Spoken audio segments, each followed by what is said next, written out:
Hey listeners, how are you all? Thank you so much for being our awesome members. There's a lot to come more. Sit tight, be comfy, put your headphones, now let's begin. Nobody paid attention at first. People got sick all the time, seasonal flu, a bad cold, maybe something worse. But this was different. The hospitals filled too quickly. The news called it an aggressive viral outbreak, urging people to stay indoors. Panic settled in like a slow-moving fog, creeping into every city, every home. By the time the first infected turned violent, it was too late. The survivor Carter stood at the gas station counter, watching the TV behind the clerk. A breaking news banner scrolled across the screen. State of emergency declared, stay indoors. The reporter spoke in a rushed tone. Authorities have confirmed multiple attacks in major cities. The CDC is urging all citizens to. The screen flickered, then cut to static. The survivor felt a cold pit in his stomach. He turned to the clerk, a lanky teenager with tired eyes. That's not good. The kid just shrugged. Probably just riots. People freak out over everything. The survivor wasn't so sure. The air outside felt wrong. The streets were too quiet.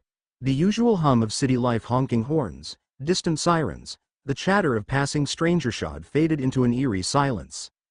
His phone buzzed. A message from his sister. His sister. The survivor, don't go home. Something's happening. Mom and Dad aren't answering. Stay safe, call me. The survivor's pulse quickened. His sister never panicked. He grabbed his bag, tossing a 20 on the counter.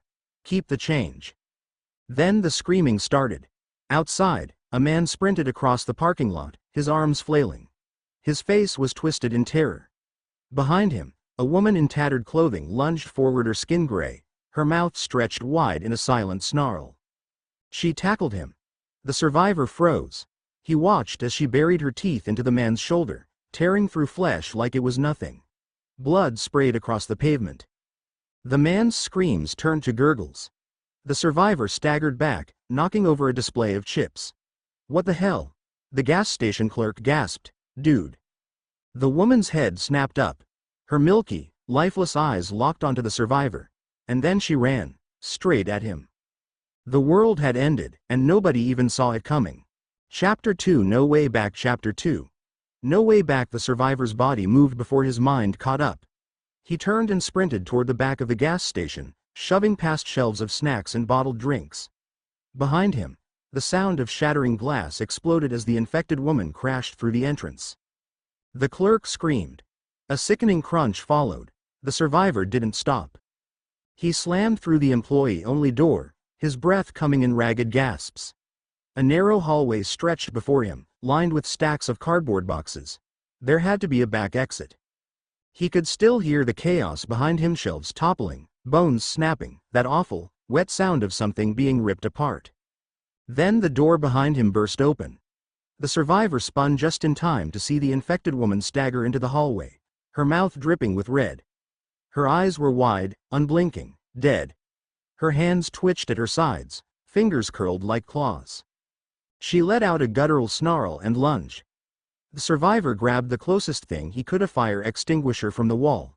He swung it hard. The metal cylinder connected with her temple with a dull thud. She stumbled but didn't go down. Shit, the survivor muttered. She lunged again, faster this time.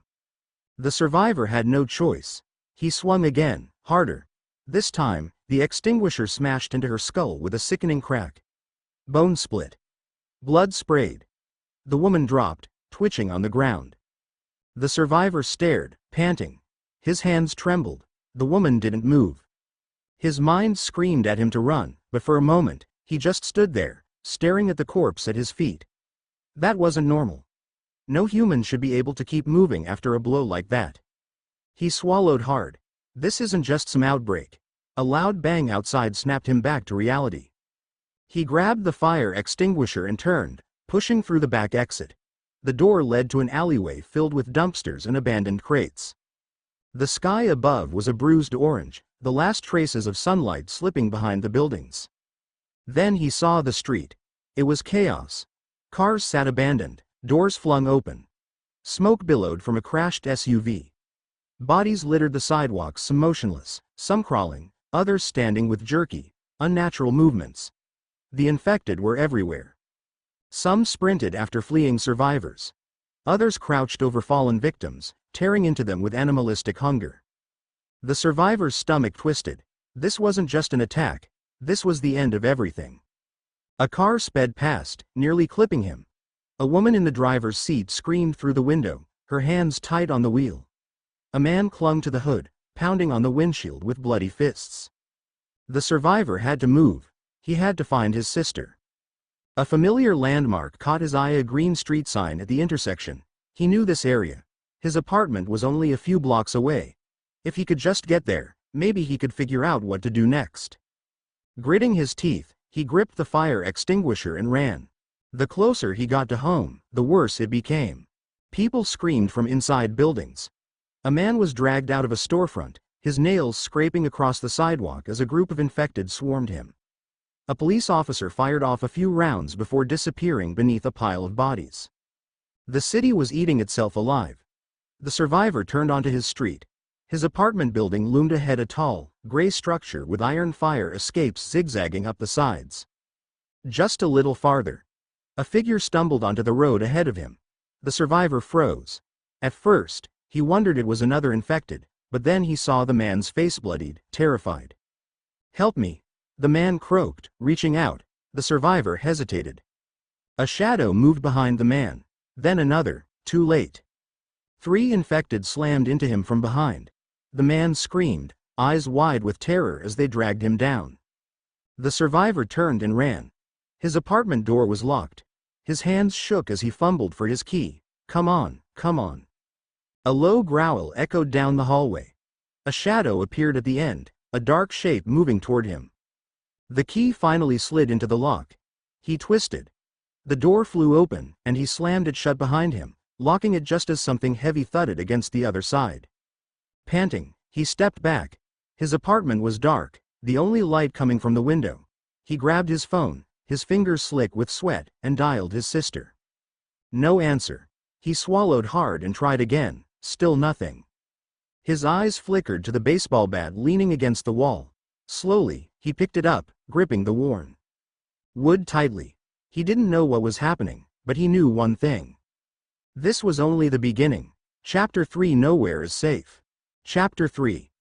Nowhere is safe. The survivor stood in his darkened apartment, gripping the baseball bat like a lifeline. His breath came in short, uneven bursts. Outside, the city screamed.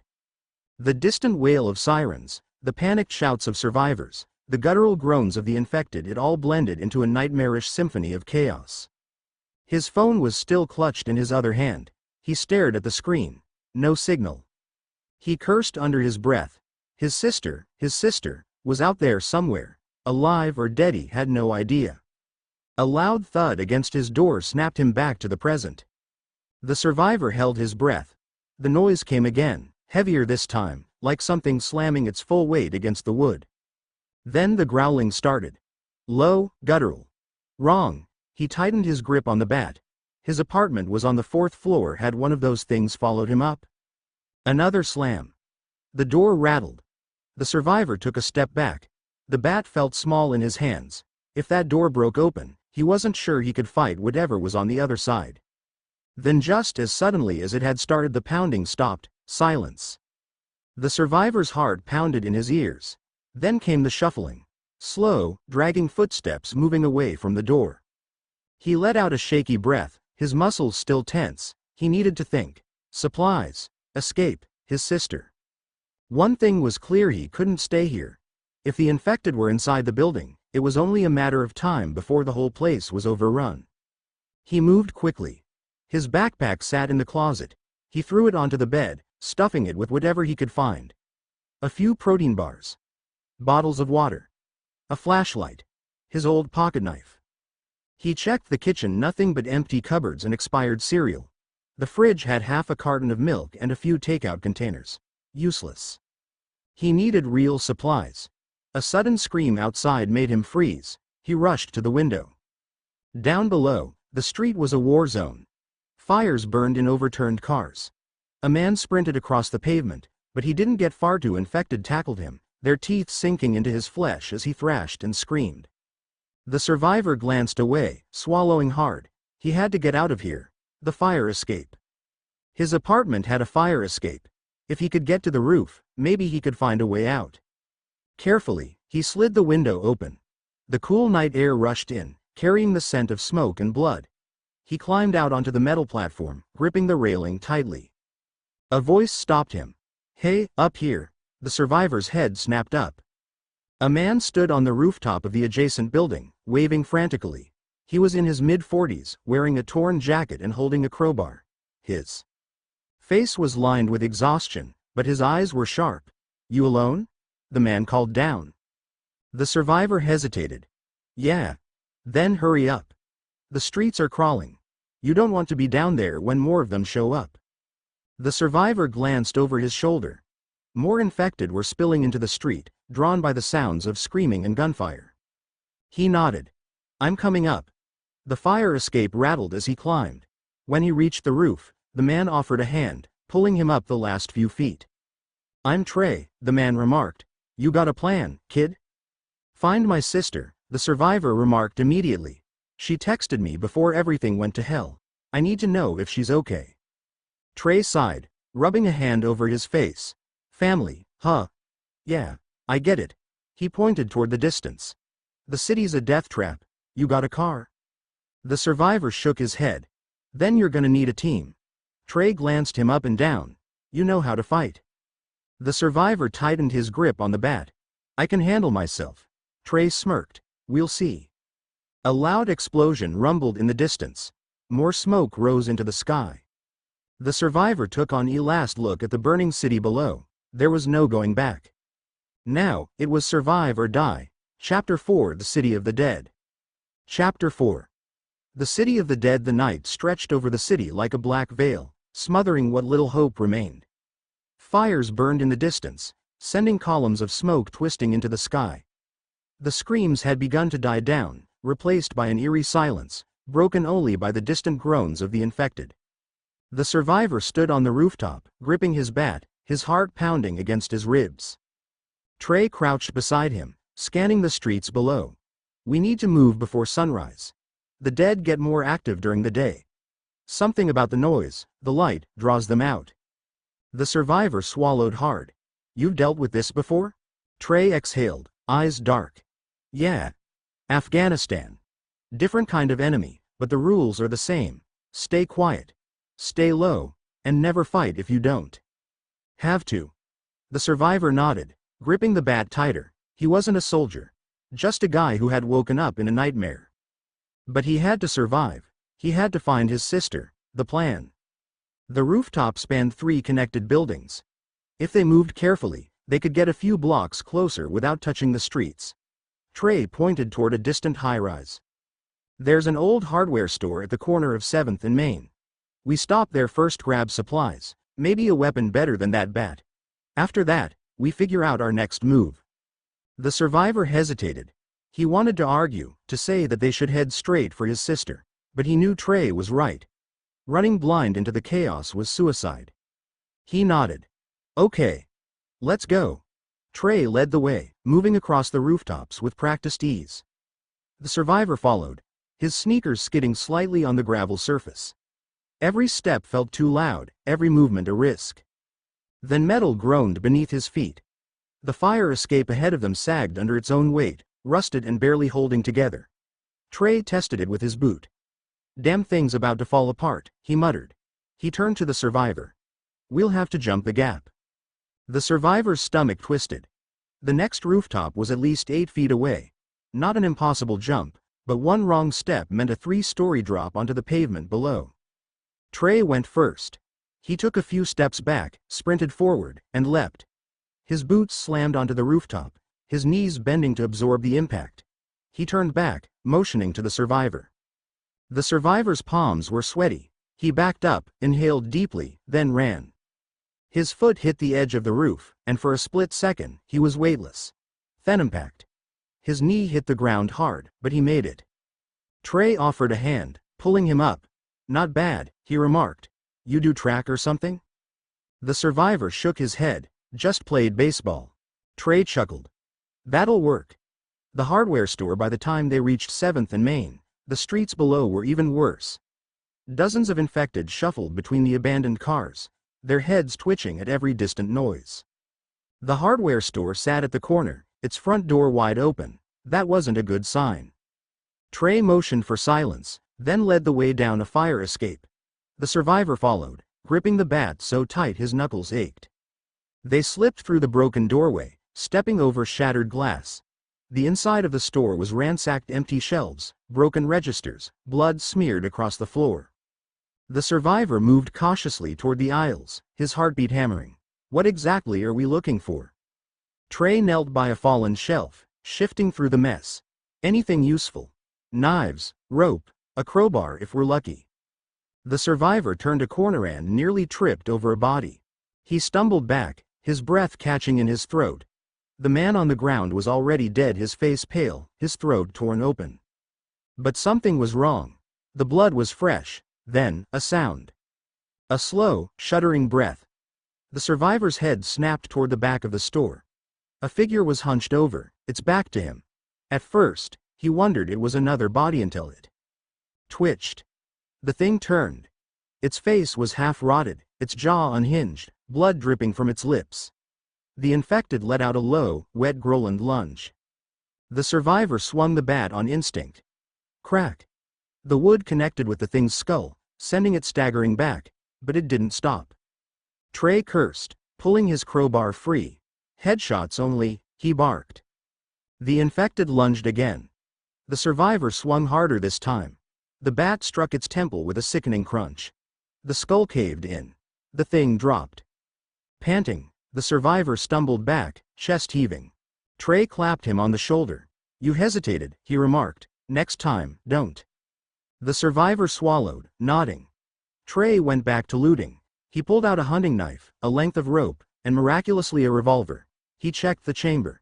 2 bullets. Not much, but better than nothing. The survivor took a deep breath, trying to steady himself. His hands were still shaking. Then a noise from outside made them both freeze. A scream. A woman's scream. The survivor's stomach clenched. His mind flashed to his sister. He ran to the window, looking out. A woman was trapped in a crashed car, hammering on the window as infected swarmed around her. She had a deep cut on her forehead, blood dripping into her eyes. Trey grabbed his arm. Don't, she's alive, the survivor hissed. She's as good as dead, Trey shot back. We go out there, we're next. The survivor's jaw tightened. Every instinct screamed at him to help. Then the woman locked eyes with him. For a split second, she saw him, and he saw the sheer, desperate terror in her face. She pounded on the glass. Please, the survivor's grip on the bat tightened. Then the infected swarmed the car, dragging her out. Her screams turned into something worse. The survivor turned away, his stomach twisting. Trey put a hand on his shoulder. We can't save everyone, kid. The survivor stared at the blood pooling in the street, his throat tight. Then he whispered, I'm not leaving my sister. Trey sighed. Then let's make sure we don't end up like her. The survivor clenched his fists. He didn't know if his sister was still alive, but as long as there was a chance, he wasn't giving up. Not now. Not ever. Chapter 5 Blood in the Streets. Chapter 5 Blood in the Streets. The woman's screams faded into the night, leaving only the sound of flesh tearing and bones snapping. The survivor gritted his teeth, his nails digging into the handle of his bat. He wanted to look away, but he couldn't. The infected had swarmed her like starving animals, their bodies writhing over the car in a frenzy. Trey grabbed his shoulder. We have to move. The survivor forced himself to nod, swallowing the bile rising in his throat. He turned away from the carnage and followed Trey deeper into the store. They needed a plan. A safe route. Trey unfolded a crumpled map on the counter. Your sister, where's she at? The survivor leaned over the map, tracing the streets with his finger. She lives in the Westgate Apartments. That's about 15 blocks from here. Trey exhaled sharply. That area's bad. Too many people, too many infected. The survivor's stomach tightened. He already knew that, but hearing Trey confirm it made it worse. Then I don't have time to wait around, the survivor remarked. If she's still alive, she won't be for long. Trey studied him for a long moment, then nodded. All right. We move fast. We stay quiet, and if things go south, we don't play hero. The survivor didn't respond. Trey sighed. Let's go. The streets below the hardware store's back door led into an alley, filled with overturned dumpsters and broken glass. The air smelled of rot. Trey peered around the corner, his grip tightening on the crowbar. Clear for now. They slipped out, keeping low. Every step felt like a risk. The city was no longer alive, it was something else now, something wrong. The buildings loomed like tombstones, the streets littered with abandoned cars and bodies. Some were still, others twitched. The infected didn't sleep. They just waited. The survivors' muscles tensed as they crossed an intersection. A single infected stood in the middle of the road, swaying slightly. A woman, what was left of her. Her clothes were torn, her arms covered in bite marks.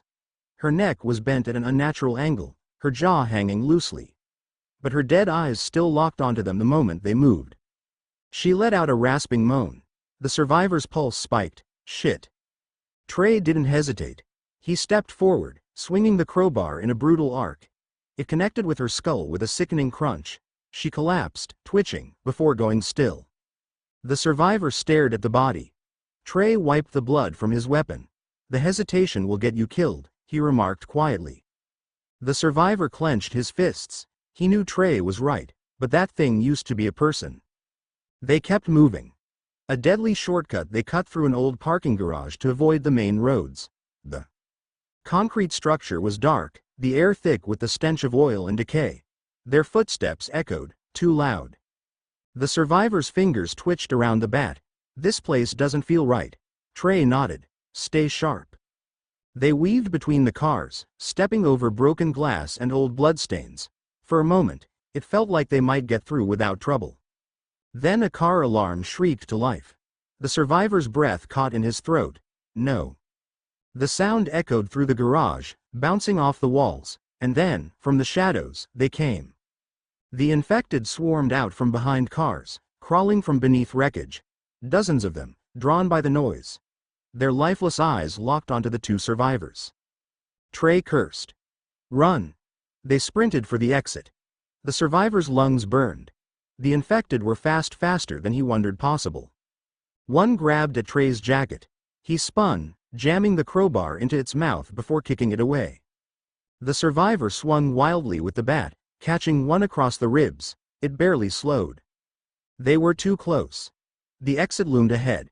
Sunlight poured through the open ramp. Freedom. Trey shoved the survivor forward. Go, I'll hold them. No. The survivor turned back, breathing hard. I'm not leaving you. Trey fired the revolver. Bang! An infected dropped, but more kept coming. Only one bullet left.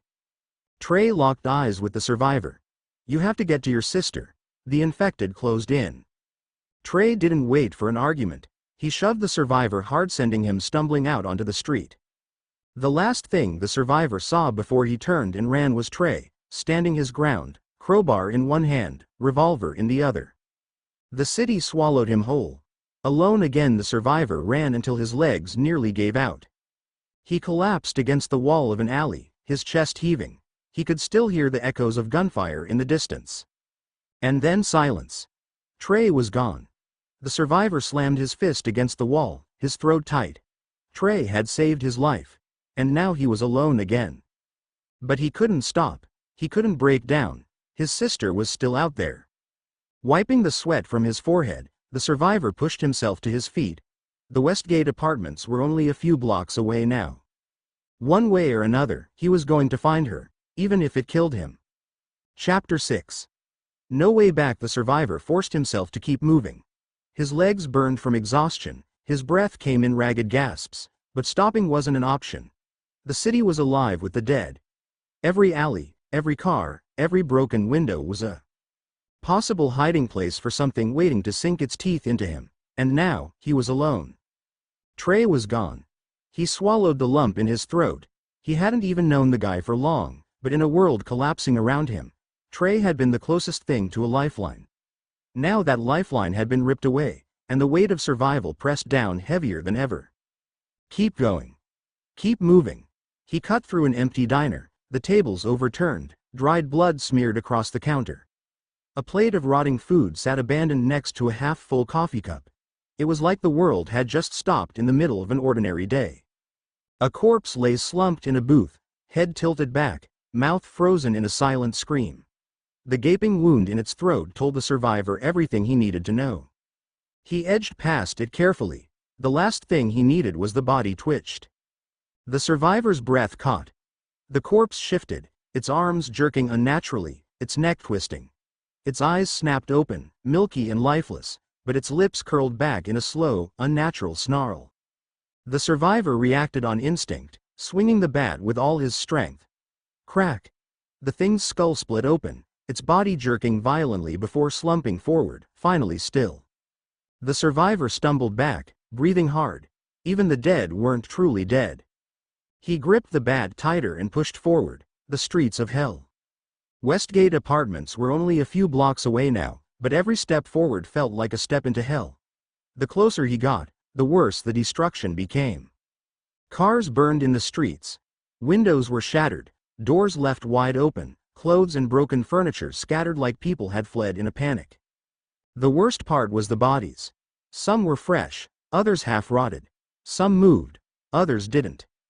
The survivor stayed low, weaving between cars, avoiding open spaces. He could hear Themoan's dragging footsteps, the sound of nails scraping against concrete.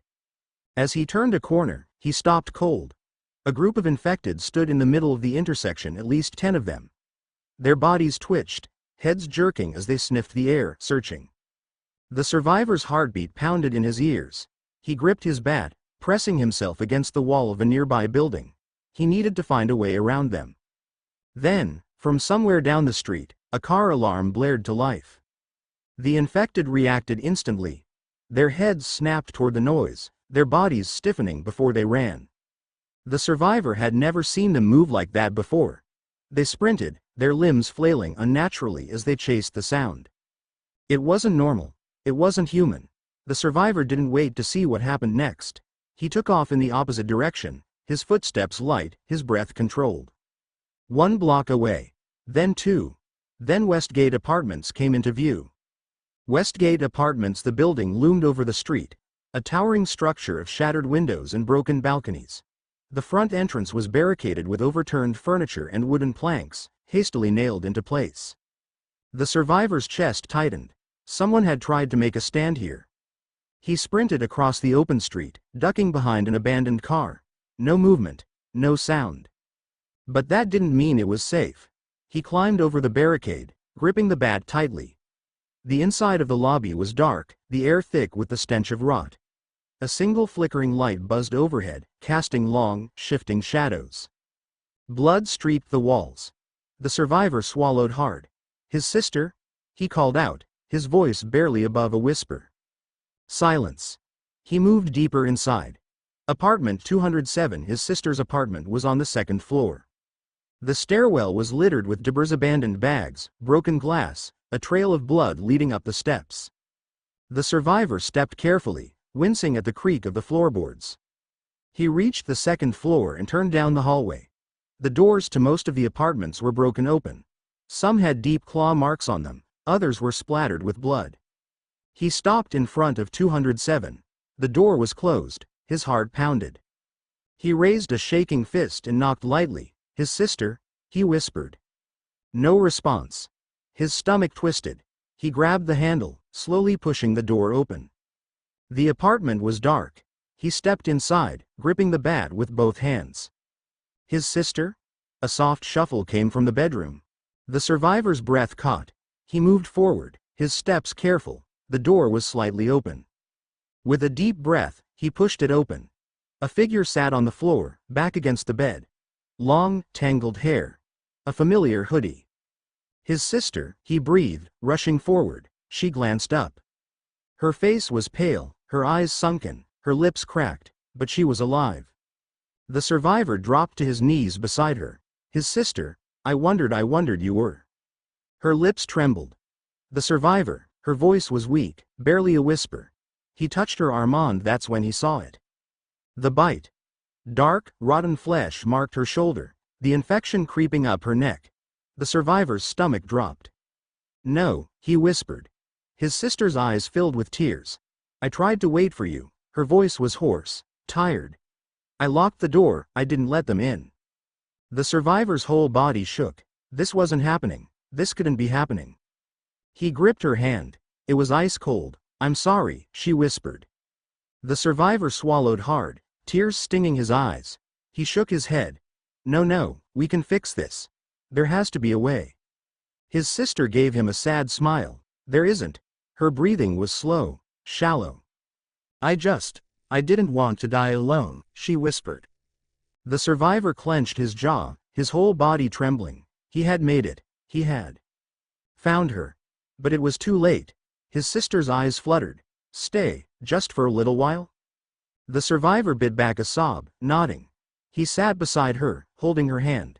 For the first time since the world ended, he felt truly helpless. And for the first time in his life, he didn't know what to do. Chapter 7 The Last Goodbye. Chapter 7 The Last Goodbye. The survivor sat beside his sister, his fingers wrapped around her cold hand. The apartment was silent except for their breathing, the slow, labored sound of his sister's fading life and the shallow, unsteady rhythm of the survivor's. He had spent the last 24 hours fighting to reach her, hoping, praying that she was alive. And now, here she was. Dying.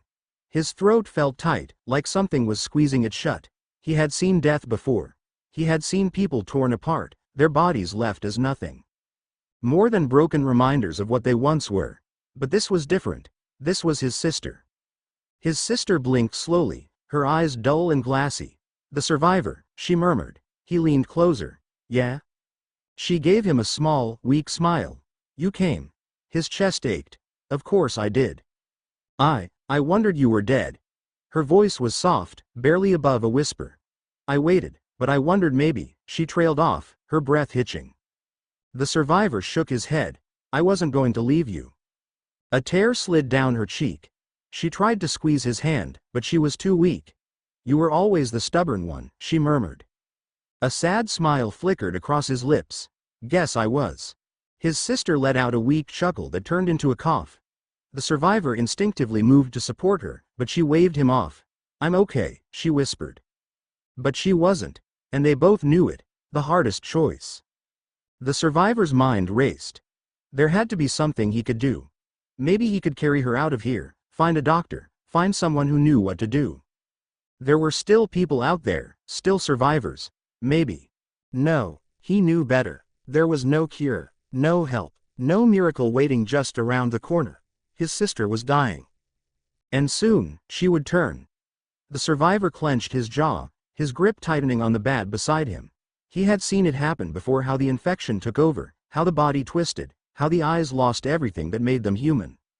Would his sister even know who he was by the time it happened? Would she feel herself slipping away? His stomach twisted. She must have seen the look in his eyes because she reached out and touched his arm. The survivor, she remarked softly. He forced himself to meet her gaze. I don't want to come back, she whispered. A lump formed in his throat, his sister. Her fingers dug into his sleeve with the last bit of strength she had. Promise me, she whispered. Promise me you won't let me turn into one of them. The survivor felt like he couldn't breathe. He shook his head. Don't ask me that, please. Tears burned in his eyes. He had lost so much already. Losing her felt like losing the last piece of himself. I can't, he whispered. Her lips trembled, but she nodded. Then stay with me, she remarked. Just until it's over. The survivor bit down on his lip, hard enough to draw blood. He didn't trust himself to speak, so he just nodded. A slow goodbye. They sat there for a long time, the world outside forgotten. His sister leaned against his shoulder, her breath coming slower and slower. I was scared, she murmured after a while. The survivor closed his eyes. Me too. I didn't want to die alone. You're not alone. She sighed softly. Good. Minutes passed. Maybe hours. The survivor wasn't sure. TH apartment was quiet, the city outside filled with distant groans and the occasional scream. But in this room, it was peaceful. Then his sister's breathing hitched. The survivor's muscles tensed. Her fingers twitched, gripping his arm for the briefest moment, then going limp. Silence. For a second, it was like the world just stopped. The survivor swallowed hard, his hand tightening around hers. His sister? He whispered. Nothing. She was gone. A broken sob escaped his lips, his body shaking. He pressed his forehead against hers, his tears soaking into her hair. I'm sorry, he choked out. She was gone. But soon, she would come back, the hardest thing he'd ever done. The survivor pulled away slowly, his hands trembling. He couldn't wait. He wouldn't wait. His sister had inquired him for one last thing. She had trusted him to do it. His grip tightened on the bat. His whole body shook as he stood up. His breath came in short, ragged gasps. He had killed before, but never like this. Never someone he loved. He raised the bat. His arms felt like lead. His heart hammered against his ribs. He closed his eyes. I love you, he whispered. Then he swung. The bat connected with a sickening crack. And just like that, she was free. No way back. The survivor stood there for what felt like forever, staring down at what was left of his sister.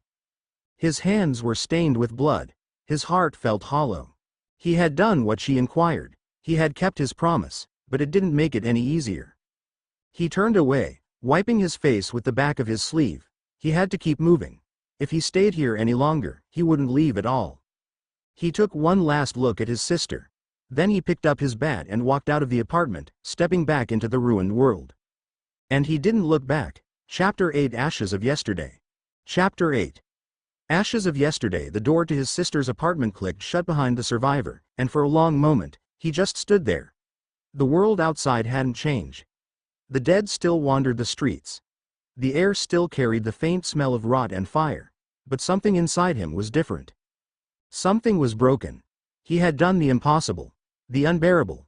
He had let go of the last piece of his old life, the last thing keeping him tethered to the world before everything fell apart. And now, he was alone. The survivor clenched his fists, his nails biting into his palms. Keep moving, keep breathing. Those were the only two things that mattered now. He turned away from the door, wiping his face with the sleeve of his jacket. He couldn't stay here. If the infected hadn't already found their way inside the building, they would soon. And he had no reason to stay anymore. The rooftop escape. The survivor moved carefully through the hallway, avoiding the shattered doors and bloodstains. He didn't want to take the stairs not after what happened last time, so he searched for another way out. The fire escape. He found the access door at the end of the hall and pushed it open. A cool breeze hit him, carrying the distant sound of groaning from the streets. Below. He stepped onto the metal landing, glancing down. At least 20 infected shuffled through the parking lot beneath him, some dragging their feet, others moving with unsettling speed. Going down wasn't an option, but maybe he didn't have to. The roof was just a few feet above the fire escape. If he climbed up, he might be able to jump to the next building and find a way down from there. It was risky. Then again, everything was risky now. Taking a deep breath, the survivor adjusted the bat strapped to his back and reached for the ledge above him. His fingers barely grazed it. He jumped. His hands caught the edge, his muscles straining as he pulled himself up. His arms burned, his legs kicking against the metal bars of the fire escape for leverage. For a second, he wondered he wouldn't make it. Then, with one final heave, he dragged himself onto the rooftop, rolling onto his back with a gasp. He lay there for a moment, staring up at the gray sky, his chest rising and falling. Then he sat up. The rooftop was mostly empty, except for a few air vents and a rusted-out generator. Across the gap, another building stood at nearly the same height. The jump wasn't far, maybe 6 or 7 feet. The survivor exhaled sharply. You've got this. He took a few steps back, then sprinted forward. At the last second, he pushed off the rooftop and jumped. For a split second, he was weightless. Then his feet hit the rooftop of the next building, his body rolling forward from the momentum. He landed hard, pain jolting through his shoulder. But he was alive. That was all that mattered. A city in ruins. The survivor moved across the rooftop, searching for a way down. From here, he could see more of the city. The destruction was worse than he had realized. Smoke curled from distant fires, blackening the sky. Cars were abandoned in the streets, some overturned, others burned out. And the dead, they were everywhere. A horde shambled down the main road, hundreds of them, moving in a slow, endless wave. Some were missing limbs. Others had broken bodies, their bones sticking out at unnatural angles. The survivor swallowed hard. There was no going back, no undoing what had happened. This was the world now. He had to find a way to survive it. The survivor finally spotted a fire escape on the side of the building. He climbed down carefully, landing in a narrow alleyway between two apartment complexes. The street ahead was quiet. Too quiet. He gripped his bat and moved carefully, keeping to the shadows. Then he heard it. A voice. No, please. The survivor's stomach twisted. Someone was alive. He sprinted toward the sound, ducking between abandoned cars. When he reached the intersection, he stopped. A man was on his knees in the middle of the road, his hands raised. In front of him stood three figures, not infected, but survivors. They were armed. One of them, a man with a shaved head and a rifle slung over his back, pointed a pistol at the kneeling man's face. The survivor's grip on the bat tightened. He knew that look. He had seen it before. It was the look of someone who had already decided to pull the trigger. A dangerous decision. The survivor had two choices. Walk away, keep moving, like Trey had told him, or step in. His heart pounded. He knew the smart choice. He knew getting involved could get him killed. But he had just lost everything. He wasn't about to let someone else die if he could stop it. The survivor stepped out from behind the car. Hey! The three armed men snapped their heads toward him, their weapons raising in an instant. The survivor forced himself to stay calm. You don't have to do this. The bald man smirked. That's so. He tilted his head, studying the survivor. And what do you think we have to do? The survivor took a slow step forward. I think you have a choice. He gestured toward the man on his knees. You let him go, and we all walk away. The bald man chuckled. That's funny. He raised his gun. The survivor's body reacted before his brain did. He swung the bat. The wooden weapon connected with the man's wrist with a crack, sending the gun flying. The man let out a sharp curse, stumbling backward. The second man, a wiry figure with a machete, lunged forward. The survivor barely had time to dodge before the blade slashed through the air where he had just been. He swung the bat again, catching the attacker in the ribs. The man doubled over with a grunt. The third survivor, a woman with a scar across her cheek, pulled a knife. Before she could move, the kneeling man lunged at her, tackling her to the ground. The survivor didn't stick around to see what happened next. He turned and ran. The kneeling man scrambled to his feet and followed. Gunfire rang out behind them, bullets sparking off the pavement. They ducked into an alley, running until their lungs burned. Finally, they stopped, panting. The survivor turned to the man he had just saved. The guy was in his mid-30s, with dark skin and sharp eyes. He wiped the sweat from his forehead and let out a breathless laugh. Well, kid, he remarked, grinning, I think you just made yourself some enemies. The survivor exhaled. Story of my life. The man extended a hand. Name's Carter. The survivor hesitated, then shook it. The survivor. Carter nodded toward the alley exit. We should get moving. Those guys won't give up that easy. The survivor glanced back toward the street. The world was still falling apart. The dead still ruled the city. But for the first time in a long time, he wasn't alone.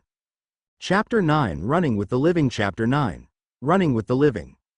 The survivor's legs burned as he sprinted behind Carter through the maze of alleyways. The distant echoes of gunfire had faded, but the survivor knew they weren't safe. Not yet. The men they had escaped from, whoever they were, wouldn't just let this go. Carter skidded to a stop near a rusted-out dumpster, his chest rising and falling as he caught his breath. The survivor doubled over, hands on his knees, gulping in air. You okay, kid? Carter inquired. The survivor nodded, still panting. Who the hell were those guys? Carter rubbed his jaw. Scavengers. Bandits. Call them whatever you want. They take what they need, kill whoever gets in their way. The survivor swallowed hard. He had heard stories of groups like that. People who had traded their humanity for survival. And now, he had made himself their enemy. Carter glanced down the alley, his eyes sharp. We need to move. They'll send people after us. The survivor straightened. Where are we going? Carter gave a small, knowing smile. Someplace safe. The safe house. The survivor followed Carter through a maze of abandoned streets, weaving between burnt-out cars and toppled streetlights. The deeper they went, the quieter it became. No groans of the dead.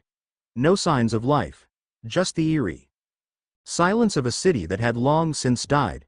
Finally, Carter stopped in front of an old hardware store. The glass windows were covered with wooden planks, and a steel chain was wrapped around the front entrance. It glanced abandoned. Carter knelt by the lock, pulled out a key, and twisted it open. He pushed the door open just enough to slip inside, motioning for the survivor to follow. Inside, the store was dark, but not empty.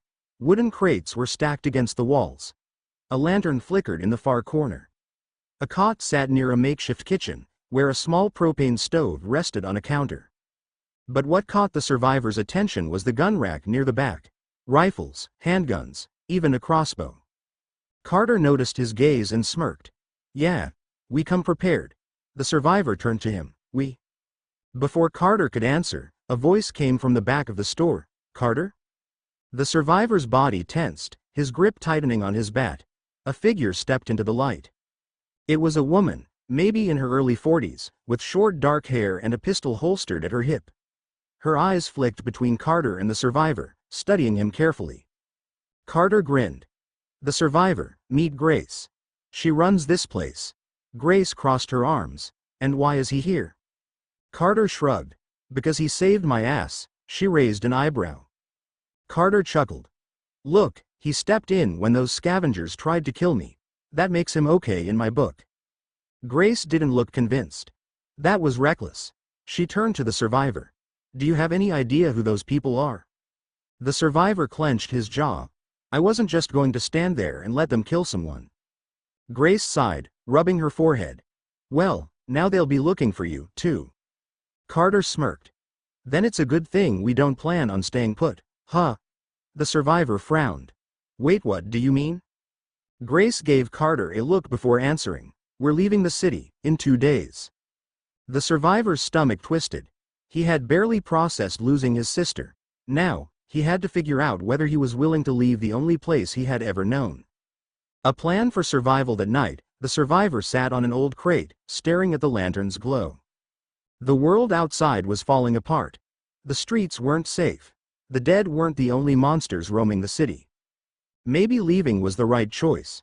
But something inside him hesitated. His sister had died here. Would leaving mean abandoning her memory? Carter sat down across from him, handing him a bottle of water. "You thinking about it?" The survivor nodded. "Where are you even going?" "There's a settlement," Carter remarked. "About 20 miles west. Walled off, self-sustaining. A real shot at survival." The survivor scoffed. "Sounds too good to be true." Carter shrugged. "Maybe. But it's better than staying here and waiting to die." The survivor exhaled. He knew Carter was right. Grace's voice cut through the quiet. "We leave at dawn in 2 days. If you're coming, be ready." The survivor met her gaze. 2 days. 2 days to decide if he was ready to leave his past behind. The night raid. The survivor barely had time to sleep before it happened. A gunshot echoed through the night. He jolted awake, heart pounding. Then boom! An explosion rocked the hardware store, shaking the walls. Carter was already up, rifle in hand. "They found us," he growled. The survivor grabbed his bat, adrenaline surging through him. Grace yanked open a hidden trapdoor behind the counter. "The tunnels, now." Another explosion blew out the front windows, sending shards of glass flying. The survivor didn't wait. He followed Carter and Grace down into the dark. The fight for survival had just begun. Chapter 10. Into the Dark. Chapter 10. Into the Dark. The world above was on fire. The survivor barely had time to process what was happening before he hit the cold, hard ground of the tunnel beneath the hardware store. The explosion from above had shaken the walls, sending dust and debris raining down. He coughed, waving the dirt from his face as he scrambled to his feet. Carter landed beside him, rifle in hand, his face tense. Grace came next, slamming the trapdoor shut behind her just as another explosion rocked the building above. They were out of sight. For now. The tunnels stretched ahead of them, dark, damp, and reeking of mold and old sewage. Pipes ran along the walls, some rusted and dripping water onto the concrete floor. The tunnel itself was wide enough for them to move in a single file line, but the air was thick with dust and decay. The survivor turned to Grace. "Where do these lead?" "Out of the city," she remarked, adjusting the strap on her rifle. "If we can make it through without getting caught." Carter scoffed. "If we don't run into rats the size of dogs." The survivor wasn't sure if he was joking or not. Above them, the sound of gunfire echoed short, controlled bursts followed by the distant shouts of scavengers. The ones they had escaped earlier had come back, and they had brought friends. Grace motioned ahead. "We move fast and quiet, no talking unless necessary." The survivor nodded, gripping his bat tightly. The tunnels stretched before them like an open maw, swallowing what little light the lantern provided. And with that, they disappeared into the dark. Something in the shadows. They moved carefully, their footsteps barely making a sound on the damp concrete. The survivor's nerves were on edge. Every creak of a pipe, every distant drip of water made his pulse quicken. His mind played tricks on him, turning shadows into figures, turning echoes into whispers. Then Carter stopped suddenly, throwing out a hand to halt them. The survivor froze. "What is it?" Grace whispered. Carter was staring down the tunnel ahead, his fingers tightened around his rifle. Then the survivor heard it, a soft, wet shuffling. It was faint, but it was there, something moving in the dark, just out of sight. Grace cursed under her breath. Not alone down here. The survivor's grip on his bat tightened. Carter lifted Tay lantern slightly, casting a faint glow down the tunnel. The flickering light revealed the curve of the tunnel ahead. The sound was growing louder now. Then, it stepped into view. A lone infected. Its clothes were shredded, its flesh peeling away from its body. Its eyes were milky white, its mouth open in a grotesque, soundless moan. It took a slow, dragging step toward them. Then another. And behind it, more figures emerged. 5, no, 6. More than a dozen. Carter exhaled sharply. Hell. The infected turned their heads in unison, locking onto them. Then they charged. The tunnel fight. "Move!" Grace yelled. Carter fired first, his rifle kicking against his shoulder. The bullet slammed into the lead infected skull, sending it crumpling to the ground, but the others kept coming. The survivor barely had time to react before one of them lunged. He swung his bat, cracking it against the infected's head. It stumbled but didn't fall. It reached for him. The survivor swung again, harder this time. The bat connected with the side of its skull, shattering it like brittle wood. Blood and bone splattered onto the tunnel walls. Grace fired, taking down 2 more. Carter reloaded, cursing under his breath. The survivor's heart pounded. More infected were pouring into the tunnel, their moans bouncing off the walls. There were too many. "We need to go," he yelled. Carter fired again, then nodded. "This way." They turned and ran. The infected gave chase, their guttural growls filling the tunnel. The survivor didn't dare look back. His legs burned. His lungs felt like they were on fire, but he kept running. Then he saw a door. An old maintenance room, rusted but still intact. Carter skidded to a stop, kicking the door open. Inside, the survivor and Grace barreled in after him. Carter slammed the door shut, throwing his weight against it just as the infected reached them. Thud. The door shuddered. Thud. Thud. They were slamming against it, clawing at the rusted metal. "Help me hold it," Carter grunted. The survivor threw his shoulder against the door. The infected screeched on the other side, their fingers slipping through the cracks, desperate to get in. Grace scanned the room. There, she grabbed a heavy metal shelf and shoved it against the door. The survivor and Carter pushed with everything they had, wedging it in place. The infected continued to pound against the metal, but the door held, for now. Silence filled the room, except for the sound of their heavy breathing. The survivor slid down the wall, his arms trembling. "We're trapped," he remarked. Grace wiped sweat from her forehead. "Not trapped, just stuck, for now." Carter paced, running a hand through his hair. "Damn it, that was too close." The survivor glanced around. The maintenance room was small, barely big enough for the 3 of them. Rusted tools were scattered across the floor.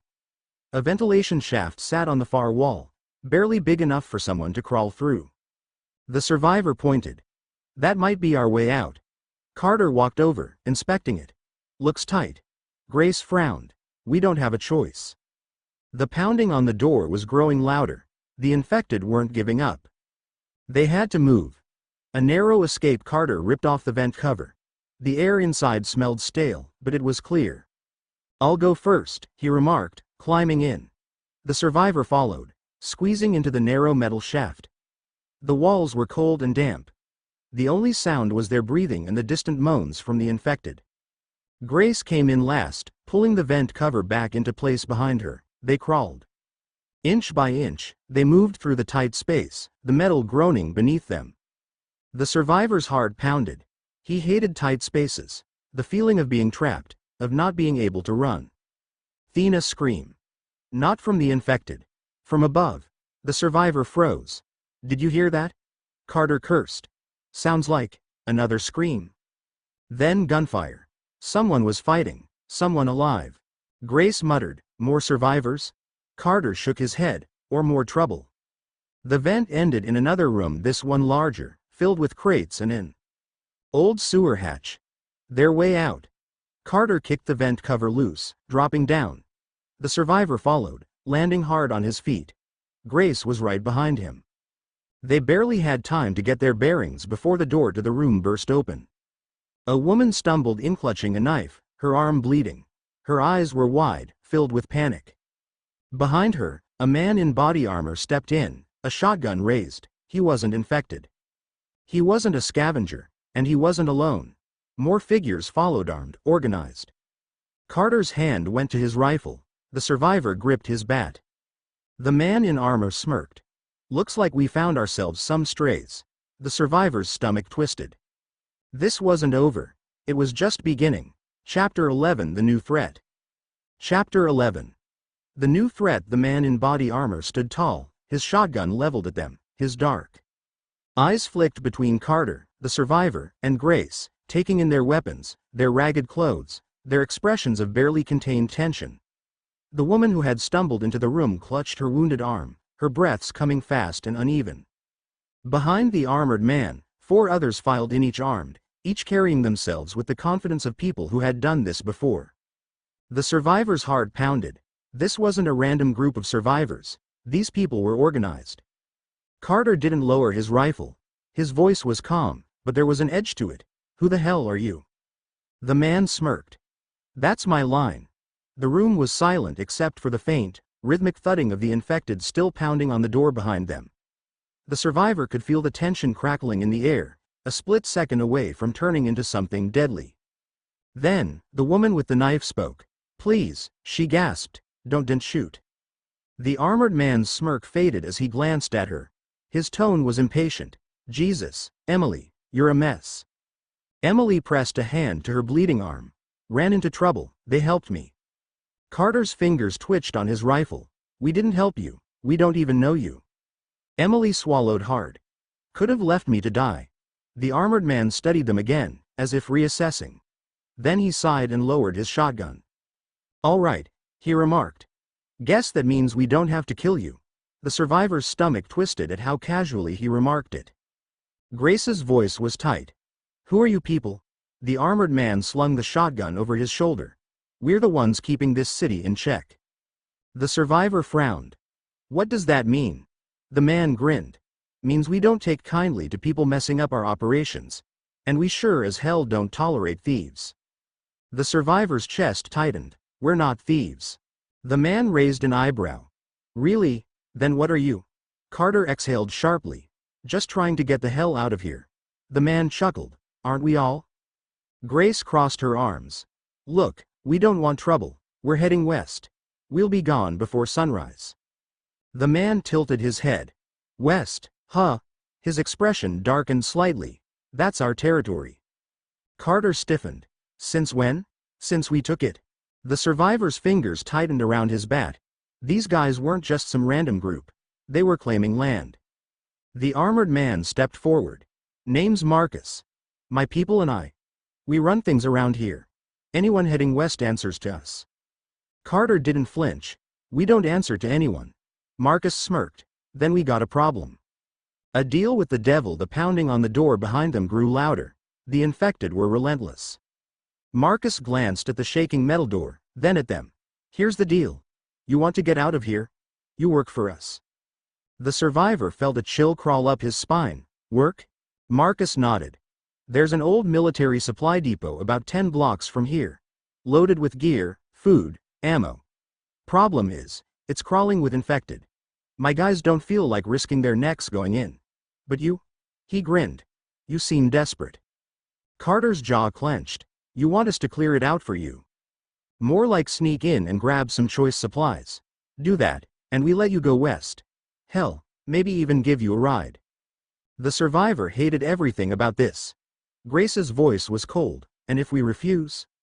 Marcus's smile didn't waver. Then we leave you here. He tapped the metal door. With them. The survivor swallowed hard.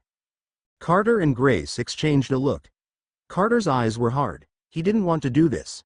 But they were outnumbered, trapped, and running out of options. Finally, Carter exhaled. Fine. Marcus grinned. Smart choice. He nodded to his men. Patch up Emily. We move at first light. A risky mission. Hours later, the city was still in darkness when they reached the supply depot. It was a fortress-style concrete walls topped with rusted barbed wire. The front entrance was blocked by collapsed cars, but there was a side passage. A busted chain-link fence leading into the courtyard. The place was quiet, too quiet. Marcus and his men hung back, letting the survivor, Carter, and Grace take point. Typical. Carter scowled. I don't like this. Grace checked her rifle. Let's just get this over with. They slipped through the fence, stepping onto cracked pavement. The depot loomed ahead, dark, massive, and ominous. Then the survivor saw the bodies. Scattered across the courtyard. Some old, some fresh, some torn apart. He barely had time to process before a horrible, wet gurgle sounded from the shadows. Then came the screech. A blur of movement, fast, inhuman. Carter's voice was sharp. Run. The survivor sprinted as the creature lunged. It wasn't a normal infected. It was faster, stronger, hungrier, and it wasn't alone. The depot had become a nest. Dozens of mutated infected poured through. The darkness, their eyes glowing in the faint moonlight. The survivor's blood turned to ice. This wasn't a supply run. It was a death trap. Chapter 12. The Nest. Chapter 12. The nest. The survivor barely had time to process what he was seeing before Carter yanked him by the collar and pulled him into a sprint. The depot had become a hunting ground, and they had just walked straight into it. The mutated infected were unlike anything the survivor had seen before. They were fast, moving on all fours, their spines twisted at unnatural angles. Their eyes glowed with a sickly yellow hue, and their jaws hung open, revealing rows of jagged, rotting teeth. And there were dozens of them. The first one lunged, slamming into a rusted-out vehicle just inches from the survivor. Its claws tore through the metal like it was paper. Inside. Now. Carter bellowed. The survivor didn't hesitate. He sprinted toward the depot's entrance, dodging debris and bodies. The others were right behind him, gunfire exploding in bursts as Carter and Grace tried to hold the creatures back. One of the mutants shrieked and leapt toward Grace. She dropped to one knee and fired, blasting its head clean off. Its body collapsed midair, skidding across the pavement. The survivor reached the steel door of the depot and slammed his shoulder into it. It didn't budge. Locked. He yelled. Move. Carter shoved past him and raised his shotgun. Boom. The lock shattered.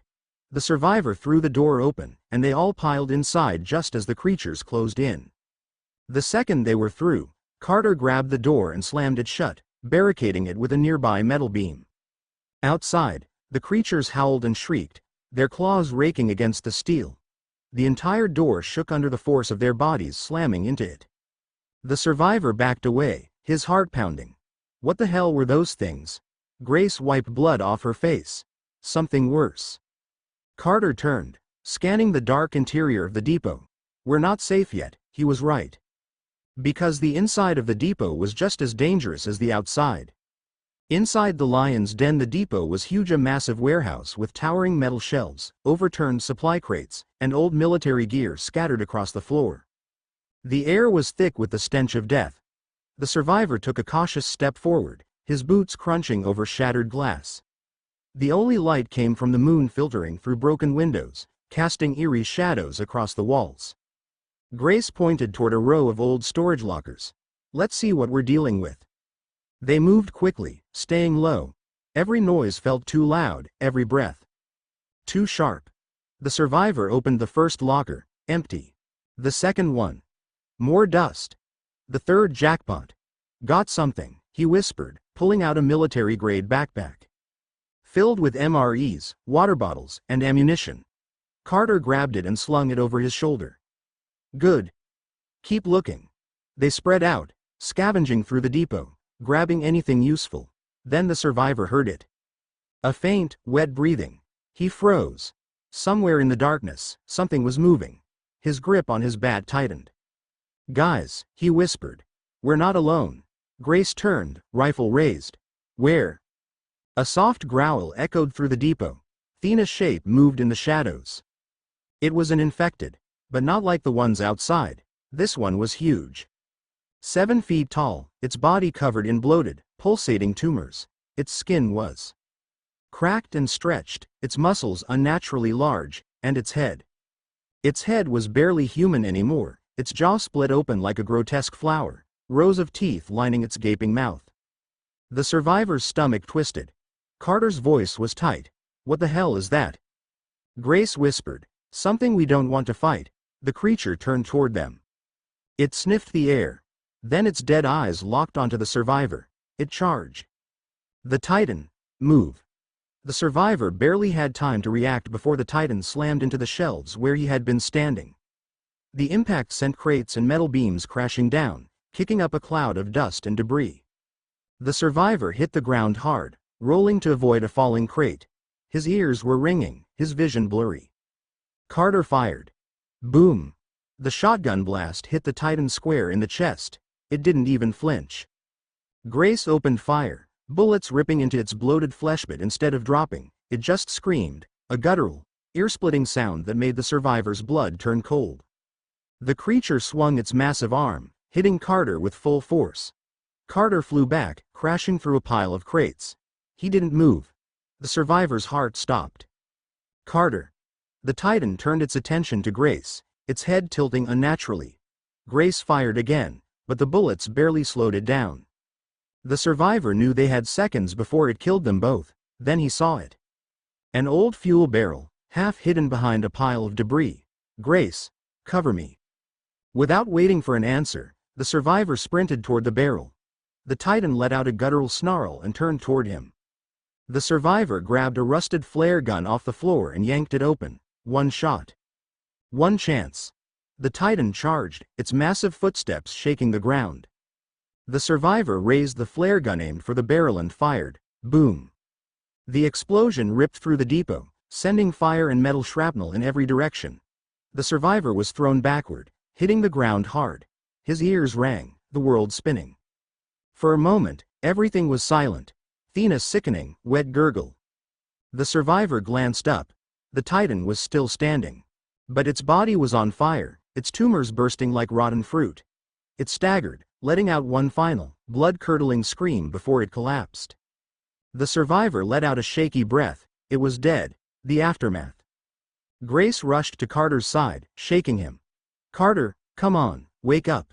He groaned, slowly sitting up. That thing hit like a truck. The survivor exhaled, exhaustion washing over him. They had survived. But they weren't safe yet, because outside, beyond the depot's walls, more mutants were coming. And Marcus?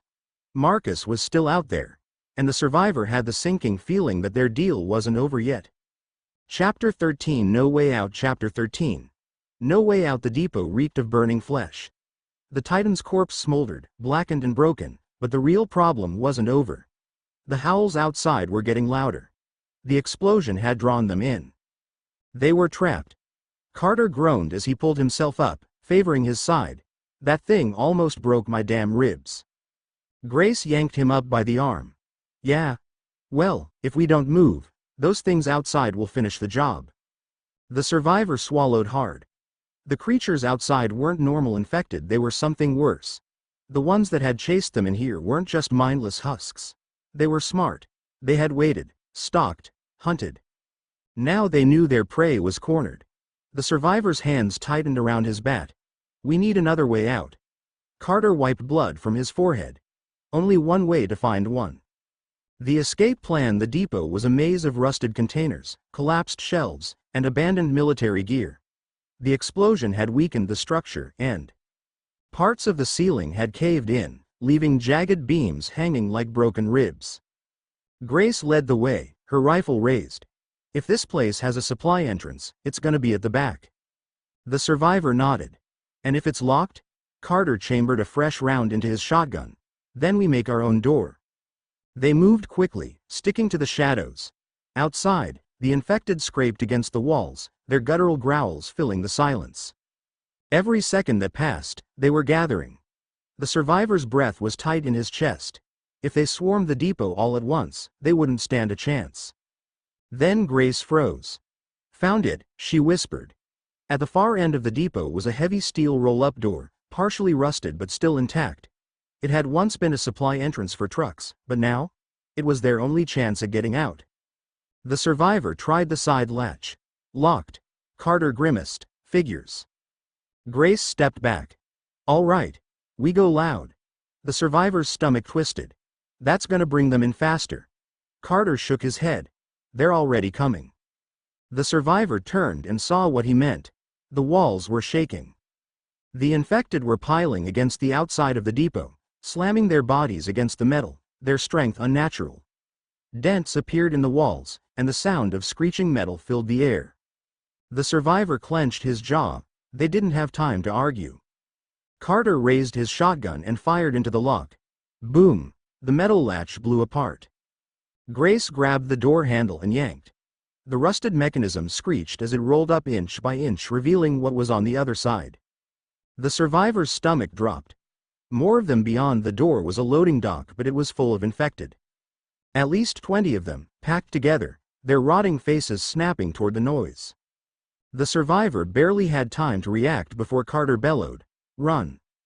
The first infected lunged, mouth gaping. Boom! Carter dropped it with a shotgun blast to the face. But the rest were charging. Grace fired, her bullets cutting through the closest ones. The survivor swung his bat, cracking a skull clean open. The air was filled with the sounds of screaming, gunfire, and breaking bones. The survivor felt something grab his arm, and infected with half its face missing. Its fingers dug into his skin, pulling him toward its snapping jaws. Panic flared in his chest. Then Grace stabbed her knife through its eye. The survivor gasped as the infected collapsed, lifeless. "No time to freeze up," she yelled. The survivor nodded, shaking himself out of it. They had to move. The betrayal. They tore through the loading dock, cutting down anything in their way. There was an open exit at the far end, a broken fence leading into an alleyway. They sprinted toward it, shoving past the dead, when suddenly, a new sound cut through the chaos. Engines. Bright headlights flared to life beyond the alleyway. The survivor's heart sank. A black armored SUV rolled into view, its reinforced grille smeared with dried blood. Behind it, 2 more vehicles blocked the exit. Marcus. And he wasn't alone. The doors swung open, and at least 6 of his men stepped out, guns raised. The survivor skidded to a stop. Carter cursed under his breath. "You've gotta be kidding me." Marcus grinned, stepping forward. His shotgun rested casually over his shoulder. "Damn," he remarked, shaking his head. "I almost wondered you wouldn't make it." Grace aimed her rifle at him. "Move." Marcus chuckled. Now. Let's not get trigger happy." He gestured to the depot behind them. "Looks like you had one hell of a night." Carter spat blood onto the pavement. "You sent us into a trap." Marcus smirked. "And yet, you survived." His men closed in, forming a loose semicircle. Their weapons weren't raised yet, but it was clear they weren't letting anyone leave. The survivor clenched his fists. They were tired, low on ammo, and surrounded. Marcus knew it. And he was enjoying every second. Grace's voice was tight. "What do you want?" Marcus shrugged. "Same deal as before. You work for us." Carter growled. "Not happening." Marcus sighed, rubbing his jaw. Shame. See, I need people like you. Fighters. Survivors. He grinned. But if you're not with us, well. He snapped his fingers. His men raised their guns. The survivor's pulse hammered. Carter lowered his shotgun slightly. Not in surrender, but in calculation. Grace was tense, her finger hovering over the trigger. The silence stretched. Then a blood-curdling screech. Marcus froze. A shadow loomed over the convoy. Something massive. Something worse than the Titan. A new mutant taller than a man, its body covered in thick, bony armor plates. Its elongated arms ended in jagged, hooked claws, its mouth split wide with rows of dagger-like teeth. And it was hungry. Marcus's smirk vanished. Shit. The creature roared, shaking the ground, then it charged. All hell breaks loose. The convoy erupted into chaos. Marcus's men opened fire as the creature tore through them like paper. One man was ripped in half, his screams cutting off in a sickening crunch. Another was snatched up, his body flailing before the monster bit clean through his skull. The survivor barely had time to think. Move, Carter roared. They sprinted through the madness, dodging bullets, infected, and screaming men. The survivor vaulted over a wrecked car, skidding into the alley. Carter and Grace were right behind him. The last thing the survivor saw before they turned the corner was Marcus. Standing frozen in horror as the mutant lunged for him. Then the survivor ran. And he didn't look back. Chapter 14 Blood in the Streets. Chapter 14. Blood in the streets. The alley was dark and narrow, littered with debris and the broken bodies of long-dead infected. The survivor's lungs burned as he ran, his boots slamming against the pavement, Carter and Grace right behind him. Behind them, gunfire and screams filled the night as Marcus's men fought. And lost against the hulking monster that had ambushed them, the survivor didn't look back. Didn't want to see. All that mattered was getting away. They burst out onto the main road, their sudden movement kicking up dust and old papers that fluttered in the wind. The city was silent, but only for a moment. Then, from the darkness, the infected howled. It was like the explosion at the depot had woken up the entire city. The survivor cursed under his breath. We need to find cover. Fast. Carter's breathing was labored. There, he remarked, pointing toward an abandoned diner across the street. Its front windows were shattered, the inside barely visible in the dim moonlight. Grace didn't hesitate. She sprinted forward, rifle at the ready. They followed, weaving beating abandoned cars and rotting corpses, their footsteps echoing through the empty streets. The survivor reached the diner's entrance first, ducking through the broken doorway. Inside, the air was thick with dust and decay. Old booths were overturned, plates of rotted food still sitting on the tables. The stench of death and mildew clung to everything. The survivor pressed himself against the wall, gripping his bat tightly. Carter and Grace followed, panting, their faces slick with sweat. Outside, the infected swarmed the streets, drawn to the sounds of chaos. Grace peeked through a crack in the wall. They're everywhere. The survivor forced himself to breathe, gripping his knees. His heart was still hammering from the chase. Carter checked his shotgun. We're pinned down. They'll catch our scent soon. The survivor wiped sweat from his forehead. Think. They had two options. Stay put and wait for the horde to pass. Find another way out before they surrounded the building. Neither choice felt great. Then a new problem made itself known. A voice. Hello? The survivor whipped around, raising his bat. A girl maybe 16 or 17 stood near the back of the diner, her hands raised cautiously. Her clothes were torn, her face smeared with dirt. She had a hunting knife strapped to her thigh and a backpack slung over one shoulder. The survivor blinked. Who the hell are you? The girl took a slow step forward, eyes flicking between them. She hesitated. I heard the gunfire. Thought you might need help. Carter narrowed his eyes. Or you wondered we had supplies. She didn't deny it. The survivor exhaled, glancing at Grace. She was tense, her finger hovering over her rifle's trigger.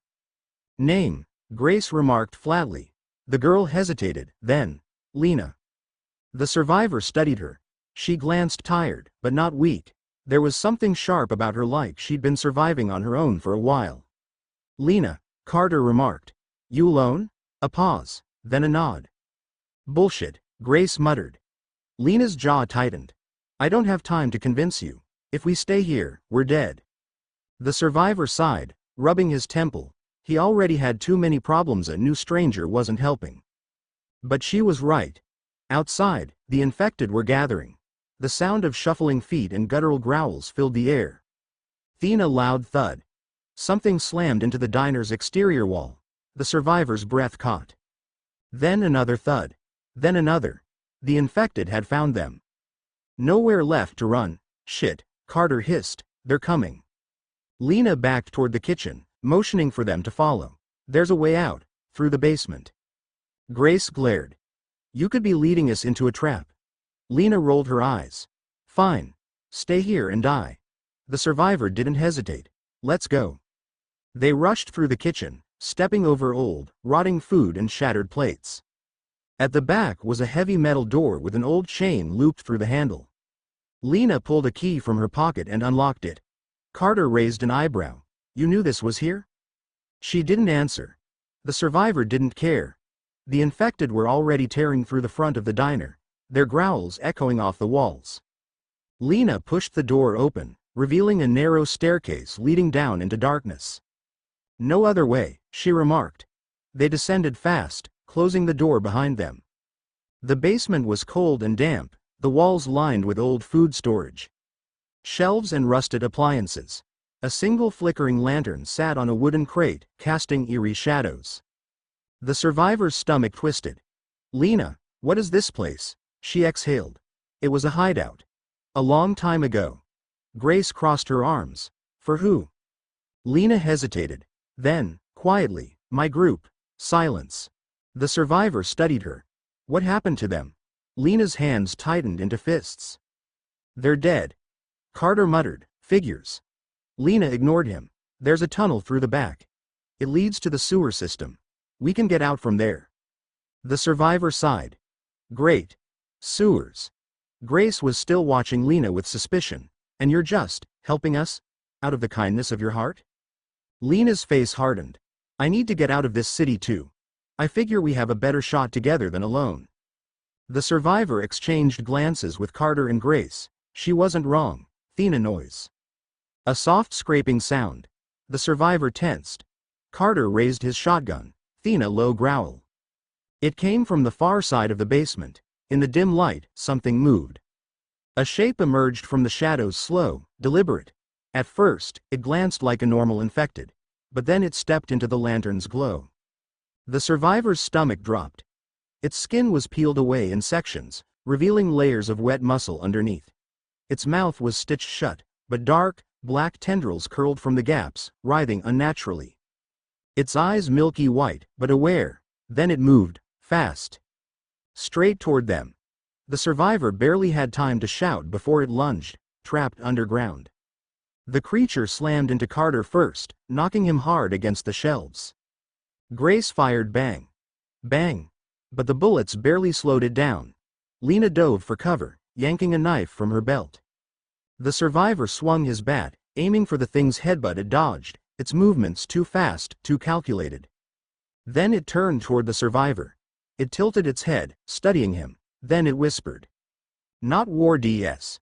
Just a horrible, wet, rasping noise like it was trying to speak, but couldn't.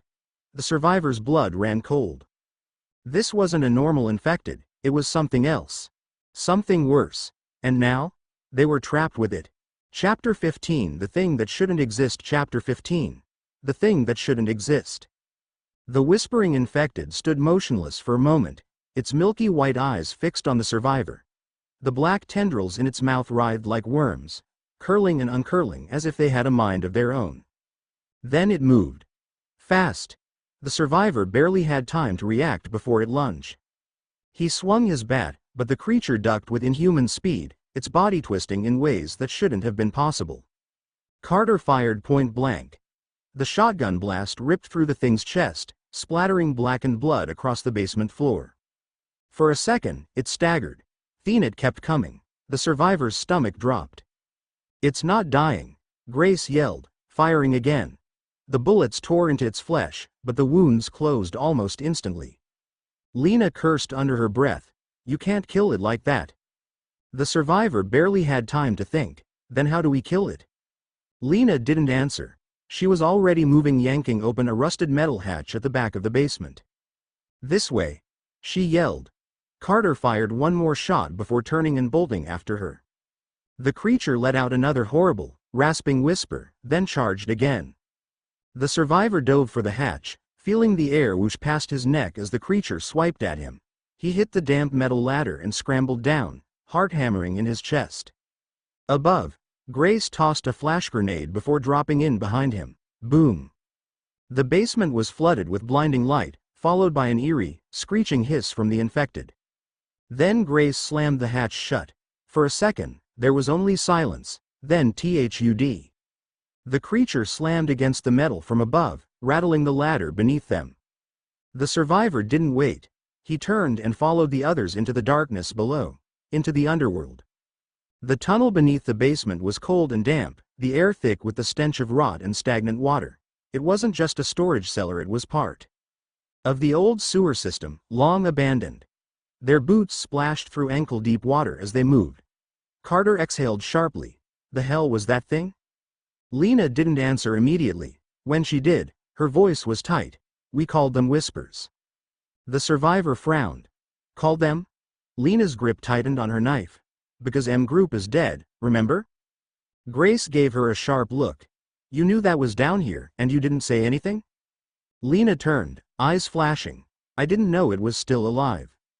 Carter scoffed. Oh yeah? And how do you know so much about them? Lena hesitated, then. My group was hunting them. A heavy silence followed. The survivor felt a chill crawl up his spine. You mean, there's more? Lena didn't answer. That was enough of an answer. A dark history. They moved deeper into the tunnels, their flashlights flickering against the damp stone walls. What are they? The survivor inquired quietly. Lena exhaled. They're not like normal infected. They don't spread the virus the same way. Carter frowned. Then how do they spread it? Lena hesitated again. Then she motioned for them to stop. They were standing in front of a large, rusted metal door, its surface covered in scratched symbols. Strange, almost tribal-looking markings had been carved into the metal. The survivor felt a knot tighten in his gut. What is this place? Lena ran her fingers over the marks. An old quarantine chamber. My group used it as a safe house, before we knew what we were dealing with. Grace's jaw tightened. And Lena took a slow breath. We found one of them in here. A long pause. Then she turned and met the survivor's gaze. They don't turn people with bites. They don't spread the infection like normal. She swallowed hard. They infect minds. The survivor felt his stomach drop. What? Lena nodded grimly. The whispers, they get inside your head. They don't need to bite you. They just have to be near you long enough. Carter cursed. Are you telling me that thing up there could be messing with our heads right now? Lena shook her head. Not that fast. It takes days. But if you hear them long enough, if you listen to the whispers, you start to lose yourself.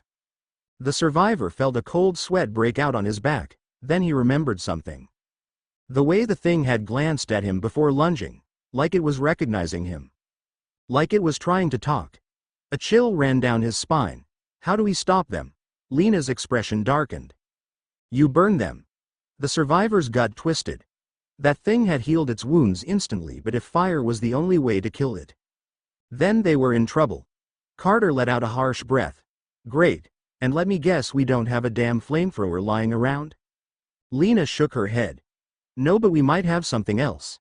She turned toward the door and placed her palm against it. Help me open this. The forgotten safe house. It took all four of them to shove the heavy door open. The metal groaned in protest, rust flaking from the hinges. Inside, the room was small and cramped, filled with old weapons, medical supplies, and makeshift cots. It smelled like ash and chemicals. Lena hurried inside, rummaging through an old crate. We stored some supplies here in case we ever needed to come back. The survivor glanced around, eyes scanning the room. Something felt off. Then his flashlight landed on the far wall. His breath caught. Scratched into the stone, in long, jagged letters, were 3 words. It sees you. A shiver ran down his spine. Guys, Grace followed his gaze and froze. Carter swore under his breath. Well, that's not creepy at all. Lena didn't look up. I told you, she muttered, pulling something from the crate. They get inside your head. She turned and tossed the survivor a bottle. He caught it and frowned. Lighter fluid. Carter's eyes widened. You think we can torch it? Lena nodded. It's the only way. The survivor tightened his grip on the bottle. Fire. It wasn't much, but it was better tea. Han nothing. Then a sudden thud from above. The whispering began again, soft, muted. But definitely closer. The survivor's blood ran cold. It had followed them, and now? They were trapped. Chapter 16 The Fire That Burns the Dark. Chapter 16. The fire that burns the dark. The whispering was closer now. Soft at first.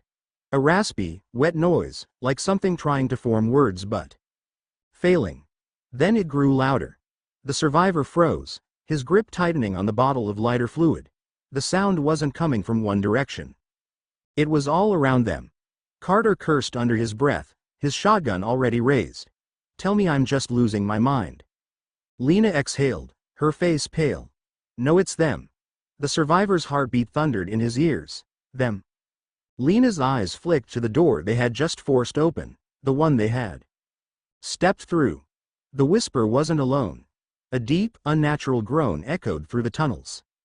Something slammed against the sewer walls, followed by the wet slap of bare feet against stone. They were coming. Nowhere to run. Grace moved first, grabbing an old flare gun from the supply crate. We need to move, now. Lena shook her head. Too late. They already know we're here. The survivor turned, shining his flashlight back toward the door. A figure stood there. At first, it glanced human, but then the light hit its face. The survivor's breath caught. The skin was peeled away in places, exposing torn muscle and something black and pulsating underneath. The eyes were milky white, but aware.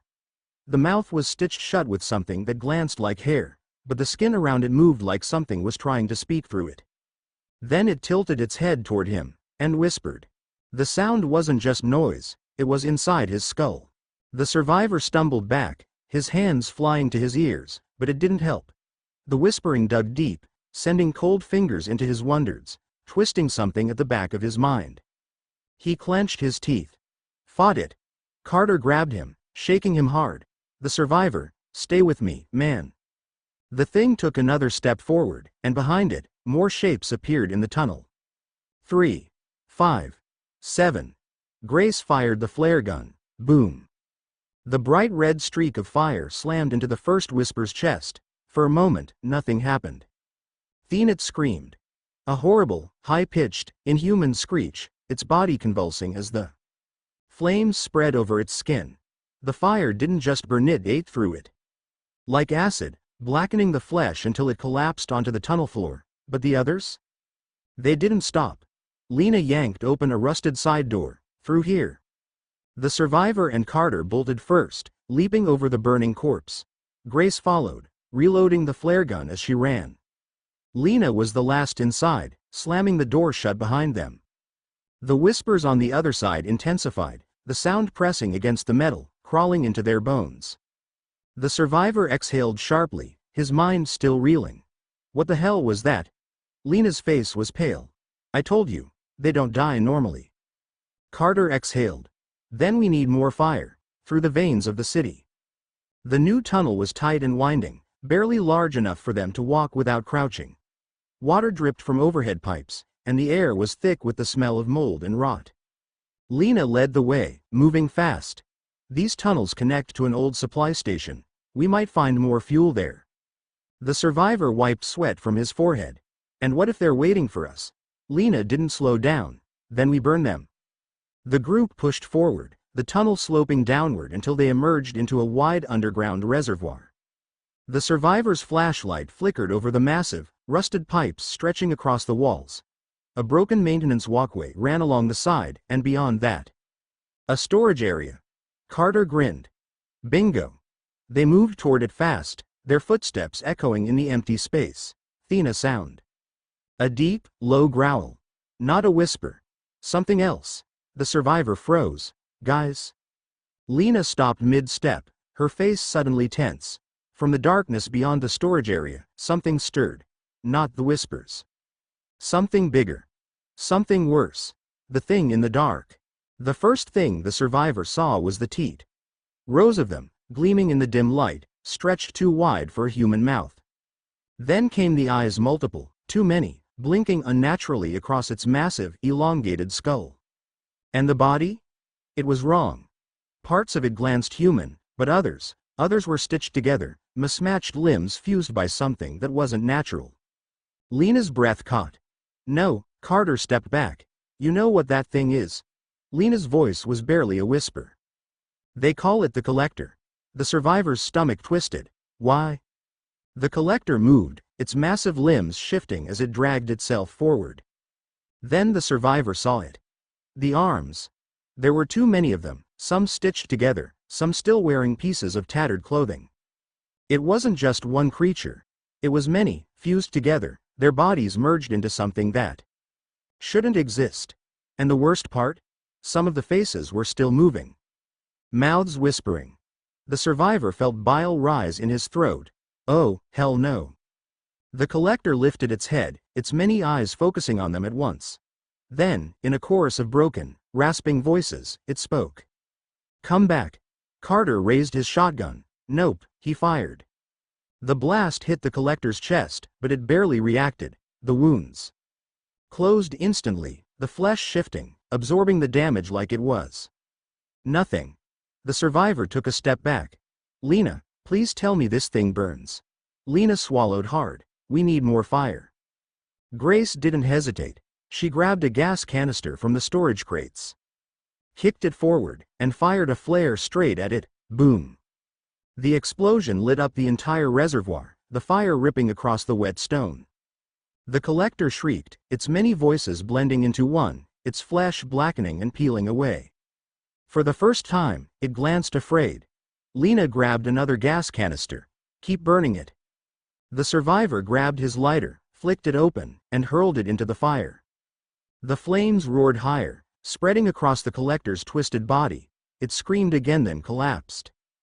The mass of bodies convulsed, the limbs twitching violently before finally going still. The whispers stopped. The tunnel fell silent. Carter exhaled, wiping sweat from his face. Please tell me that was the last one. Lena didn't answer. She was staring at the burning corpse, her face grim. The survivor's stomach sank. There's more, isn't there? Lena nodded slowly. Then she turned to them. This city, it's infested. And deep inside, the survivor knew this fight was far from over. Chapter 17, The City of the Lost. Chapter 17, The City of the Lost. The fire still burned behind them, casting twisted shadows along the tunnel walls. The air was thick with the stench of charred flesh and something else. Something wrong. The survivor wiped the sweat from his forehead, his heart still hammering in his chest. The collector was dead, its grotesque, fused bodies blackened and still, but the knowledge did little to ease his nerves. Because Lena was right. This wasn't the end, it was only the beginning. A city in ruin. Lena led them through the tunnels, their footsteps echoing in the tight, damp space. The path sloped upward, and soon, they reached a rusted ladder leading to a sewer grate above. Carter peered up. Where the hell are we now? Lena climbed first, pressing her shoulder against the grate. With a grunt, she shoved it open. The world above was silent. Too silent. One by one, they climbed up, stepping onto cracked pavement.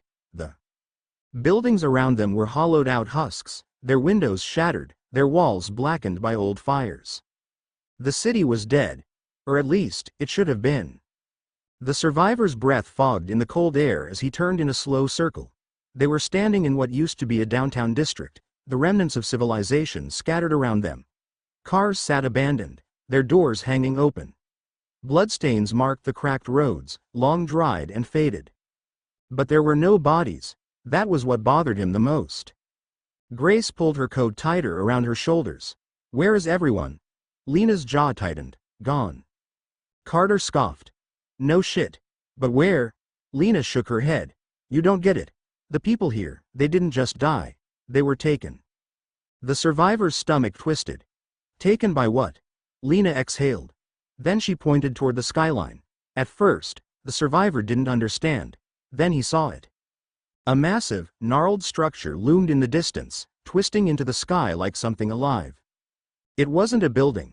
It was organic, a writhing mass of flesh, bone, and something darker, stretching high above the ruins. The survivor's throat went dry. What the hell is that? Lena's voice was grim. The nest. The heart of the infection.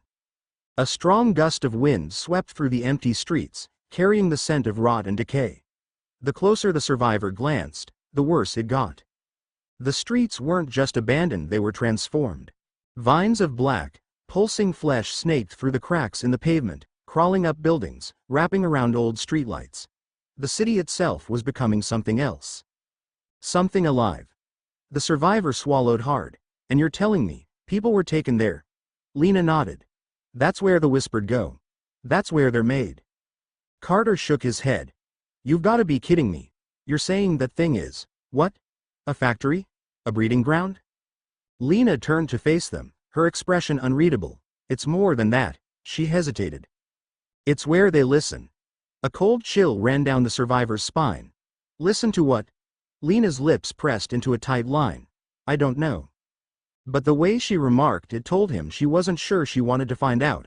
The signs of something worse. They moved cautiously through the city, weaving through abandoned cars and silent alleyways. The survivor kept his bat tight in his grip, his eyes scanning every shadow, every open doorway. The silence was worse than the noise, because it meant something was waiting. They reached an old pharmacy, its windows smashed in, the shelves half looted. We should check for supplies, Grace muttered, stepping inside. The survivor followed, his flashlight sweeping over scattered pill bottles and empty first aid kits. Most of it had been taken long ago. Carter moved toward the counter, rummaging through drawers. What do you think the nest is actually doing? I mean, besides making nightmare monsters? Lena picked up a discarded gas mask, running a finger over the faded logo on the side. I think it's changing things. The survivor frowned. What do you mean? Lena hesitated. Then, in a quiet voice, she remarked, I think it's evolving them. A heavy silence followed. Then a scraping noise outside. Everyone froze. The survivor's pulse spiked as he turned toward the broken windows. A figure stood in the street. At first, it glanced like a normal infected, its body thin, its clothes tattered, but something was off. It wasn't moving right. It twitched, its head jerking at unnatural angles, its arms hanging too loosely at its sides.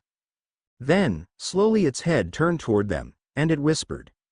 The survivor's vision blurred for half a second, his wonders turning foggy. Then Lena grabbed his arm. Don't listen.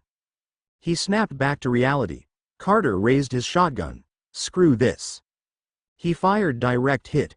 The infected's head snapped back, blood spraying the pavement. But it didn't fall. Instead it smiled. Then, with a horrific, unnatural speed, it rushed them. Run or burn. Grace didn't hesitate. She grabbed a bottle of rubbing alcohol from a nearby shelf, yanked out the cloth from her jacket pocket, and shoved it inside. Lena tossed her a lighter. Grace lit the Molotov and hurled it. Whoosh. The creature erupted into flames, its whispers turning into screams. The survivor watched in horror as it clawed at its burning flesh, its skin melting, its body twisting in agony. And then, something crawled out of it. A black mass of tendrils, writhing, pulsing, growing. It wasn't just fire that burned. The thing was transforming. Lena's face paled. We need to go. Now. They bolted. Out of the pharmacy. Into the street. Away from the burning, shifting thing that had once been a person. The survivor's lungs burned as they ran, his legs aching. The nest loomed ahead, towering over the ruins of the city. And for the first time, the survivor realized something. They weren't just fighting monsters anymore. They were at war with something bigger, something that saw them.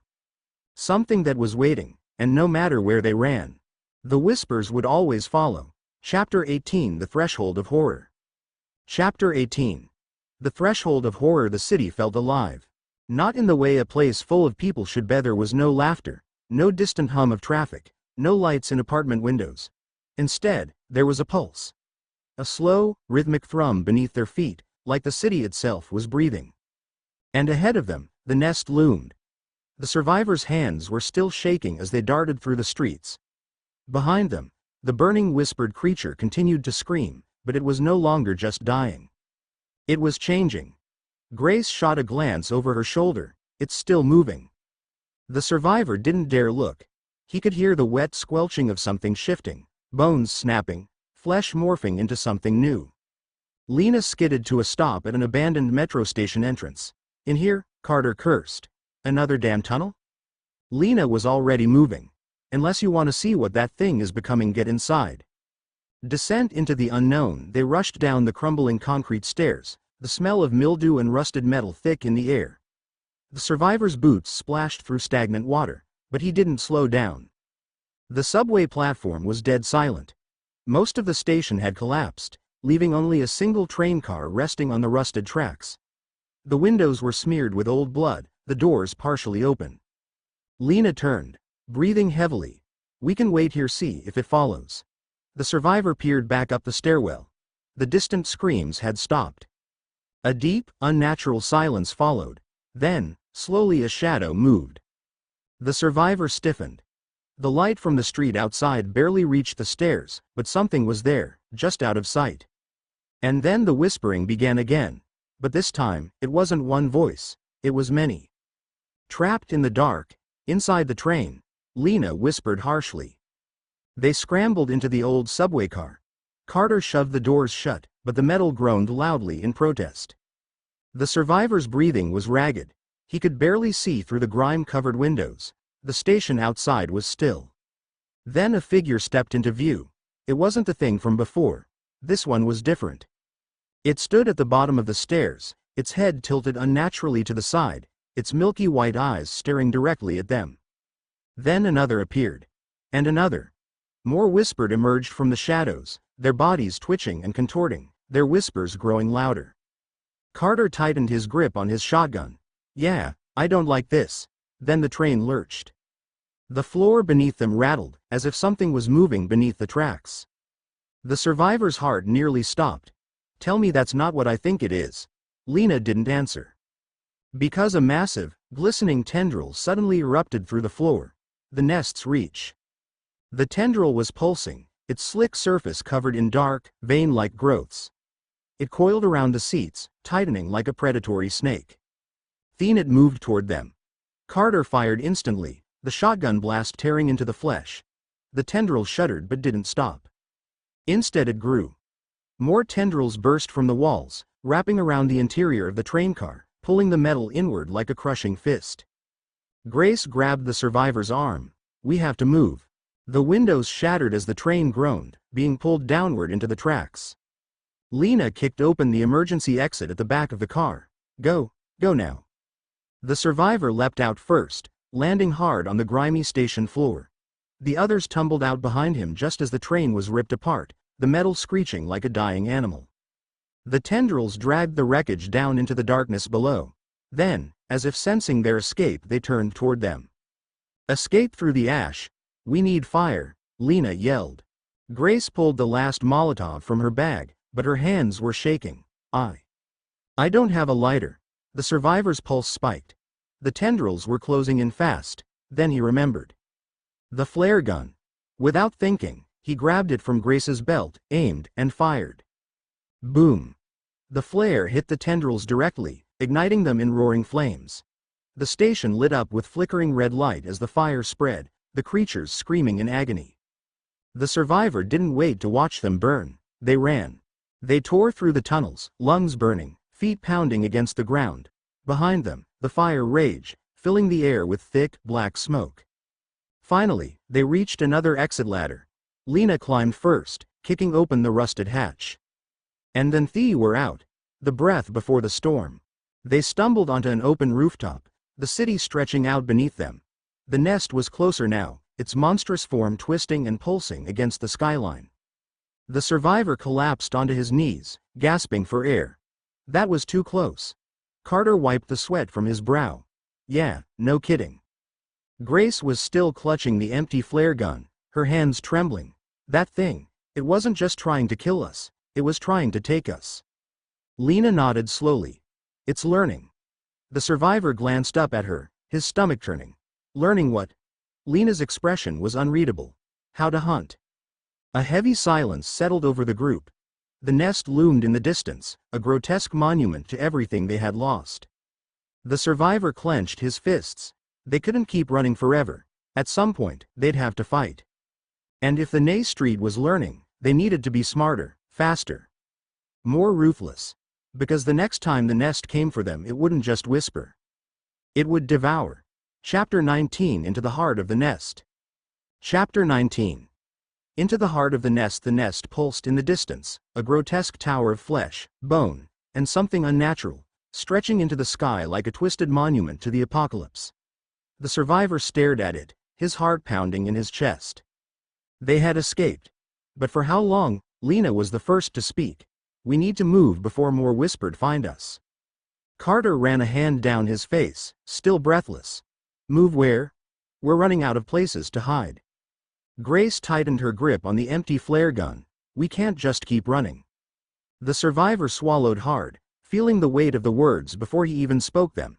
Then we stop running. Lena turned to him, her expression unreadable. You're saying we go there?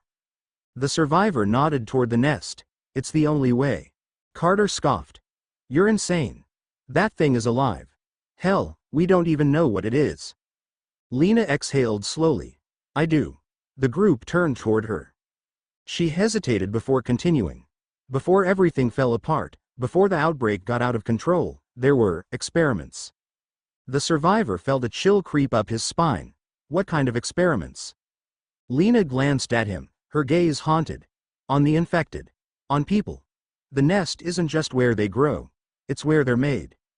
A heavy silence fell over the group. Carter ran a hand through his hair. So what? You're saying some sick bastards actually built that thing? Lena shook her head. No, but they fed it. The survivor clenched his jaw. He already knew what came next, and now it's feeding itself. A plan born in desperation. They didn't have supplies. They didn't have a map. All they had was a suicidal plan. Lena pulled a crumpled blueprint from her pack and laid it on the rooftop. The paper was stained with blood and dirt, but the lines were still visible. This is an old layout of the city, she explained, tracing a path with her finger. There's a sewer system that runs beneath most of the downtown area.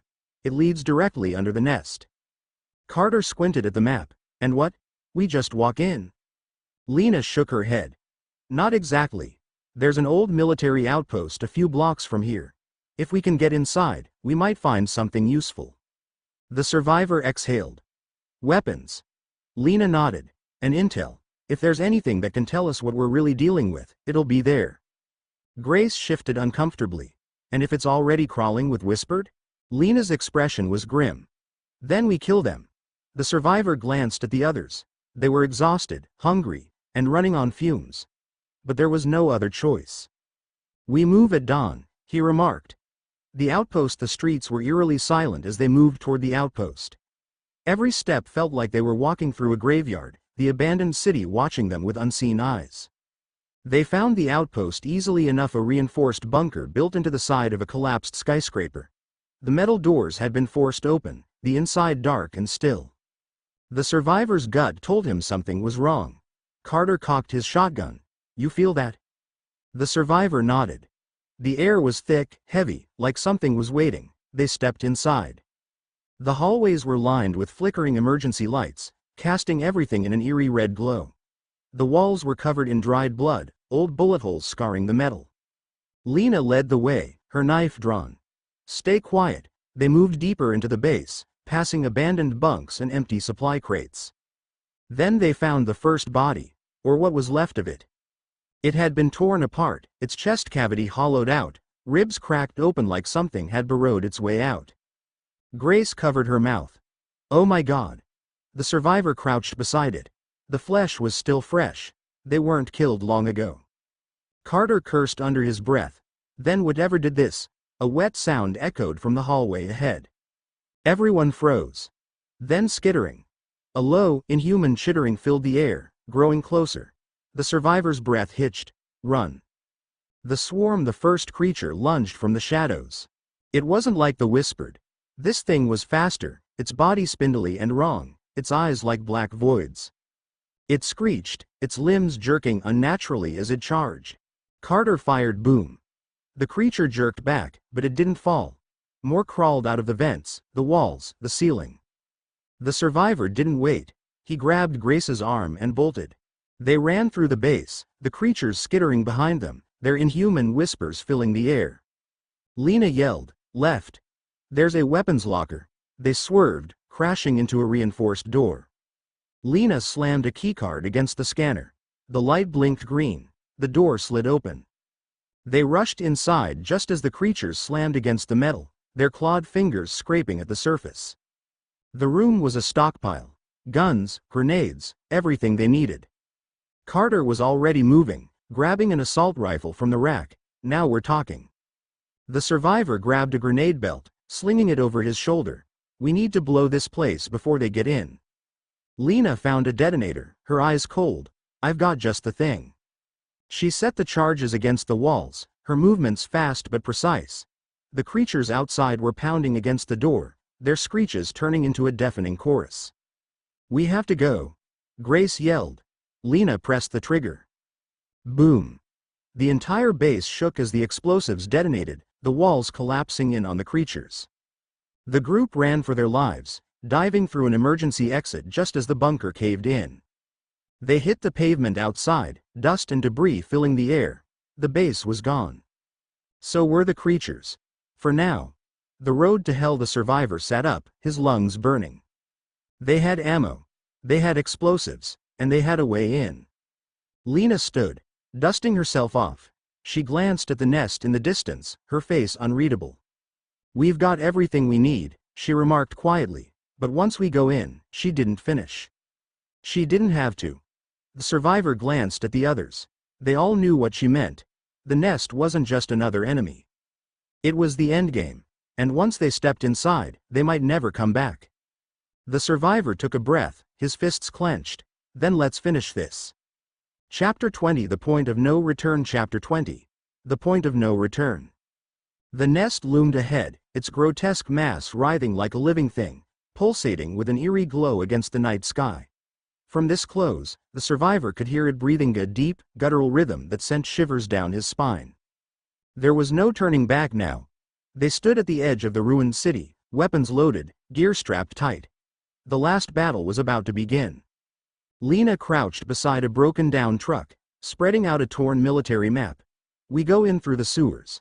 The main tunnels should lead directly under the nest." Carter tightened his grip on his rifle. "And then what?" "We plant the explosives and run." Lena hesitated.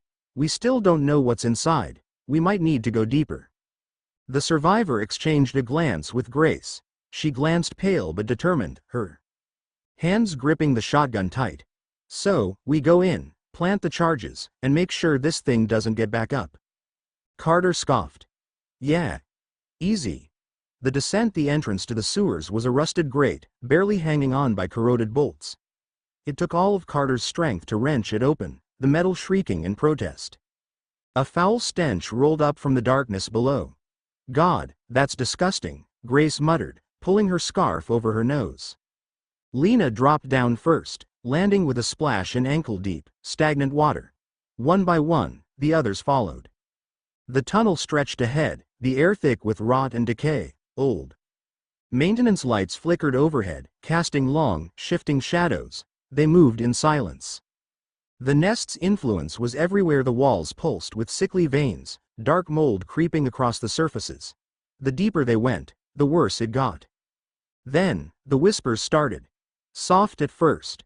A faint murmur, just at the edge of hearing. Then louder. Then everywhere. The survivor gritted his teeth. "They know we're here. The guardians of the nest." The first attack came fast. A blur of movement in the darkness. Claws scraped against stone, followed by an inhuman shriek. Carter fired first. Boom. His rifle's muzzle flash lit up the tunnel, revealing figures skittering along the ceiling and walls. Not just whispered. Something worse. They were fused, grotesque combinations of multiple bodies, melted together into twisted abominations. Their faces were barely recognizable, mouths stretching open in silent agony. "Move!" Lena yelled, unloading her pistol into the closest creature. The survivor fired his shotgun, the blast tearing through muscle and bone, but the thing didn't stop. It lashed out, claws scraping across his vest, knocking him back into the filth. Grace pulled him up, firing over his shoulder. Go, go, go, they ran. The tunnel twisted and curved, the creatures crawling after them, their whispers turning into howls. Thina dead end.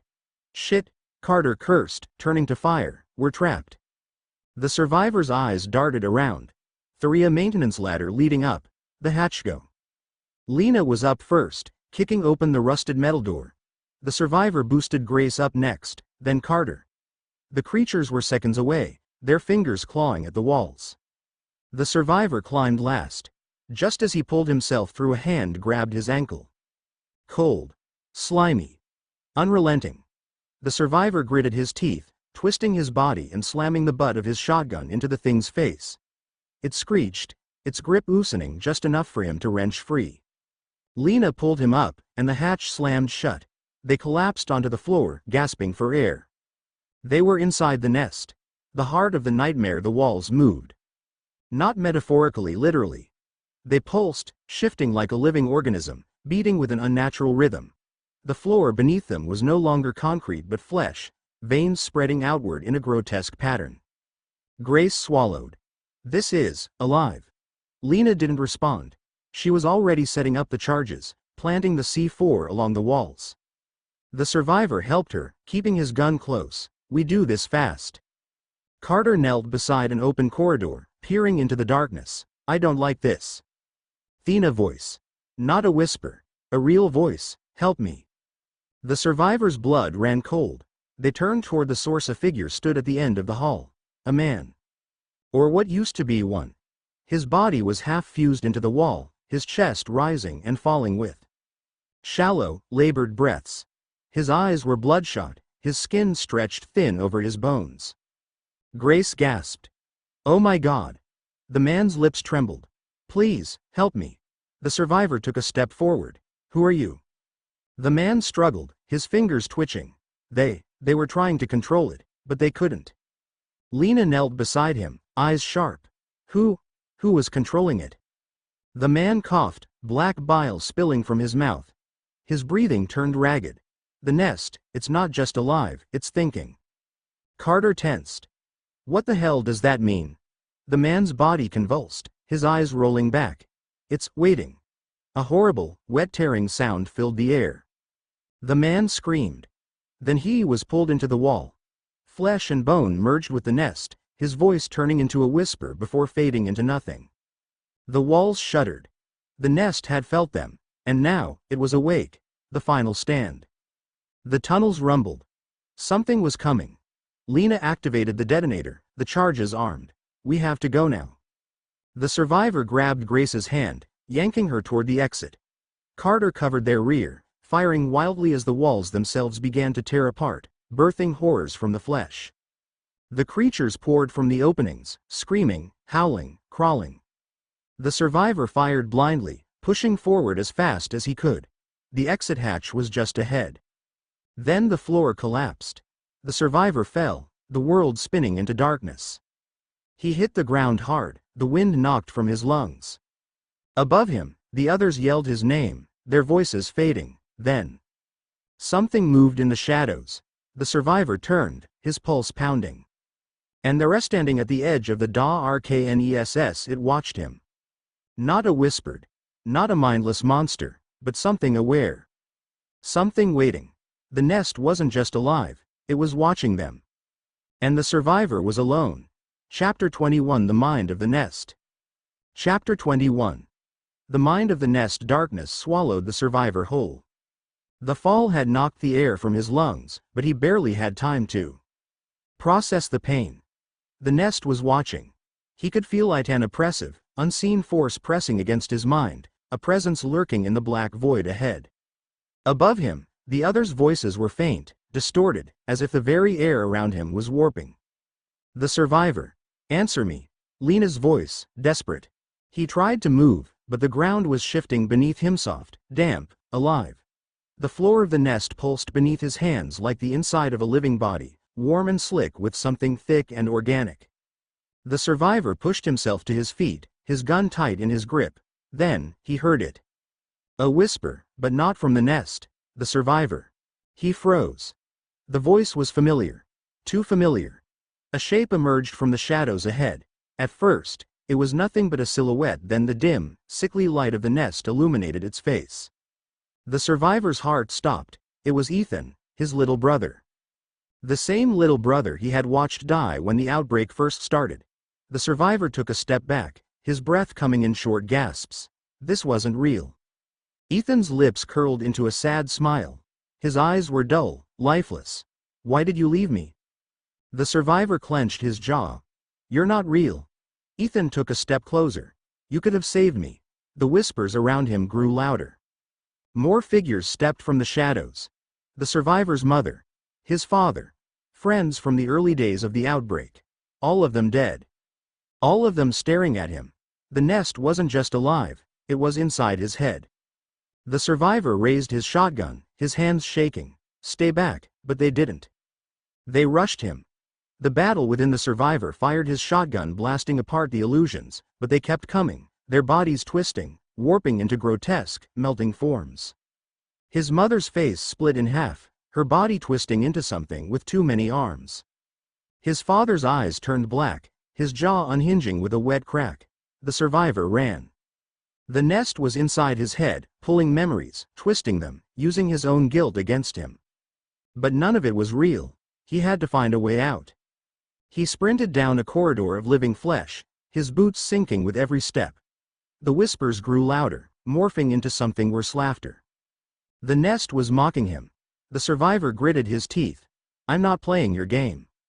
He reloaded his shotgun, turning toward the grotesque figures still pursuing him. He fired again and again, tearing them apart, forcing himself to ignore their faces, their voices.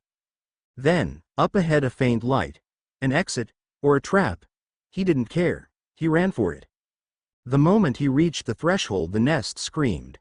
A deafening, mind-shattering wail filled the tunnels, and the entire world around him ripped apart.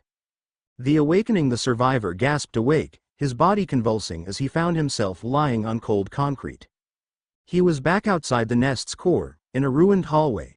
Lena, Carter, and Grace stood over him, eyes wide with shock. Lena grabbed his shoulders. The survivor. What the hell happened? The survivor's breath came in ragged bursts. He glanced around. The nest was still alive, still pulsing, but the walls around them glanced, unstable. I think, he swallowed hard. I think I pissed it off. Carter helped him up. We wondered we lost you, man. You were just gone. The survivor shook his head.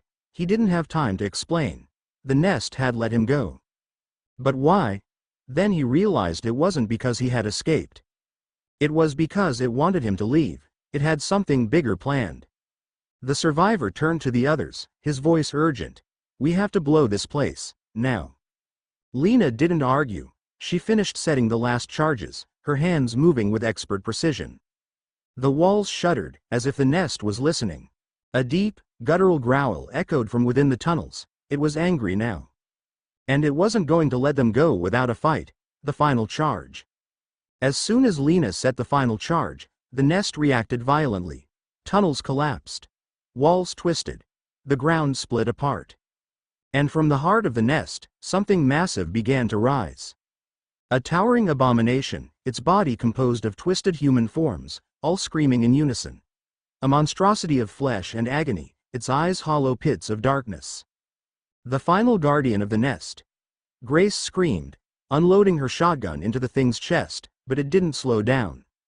Lena pulled out the detonator, her hands shaking. We don't have time. The creature lunged, its massive clawed hand swinging toward them. The survivor grabbed Lena, yanking her out of the way just in time. The impact shattered the ground, sending debris flying. Carter pulled a grenade from his belt, pulled the pin, and threw it into the monster's mouth.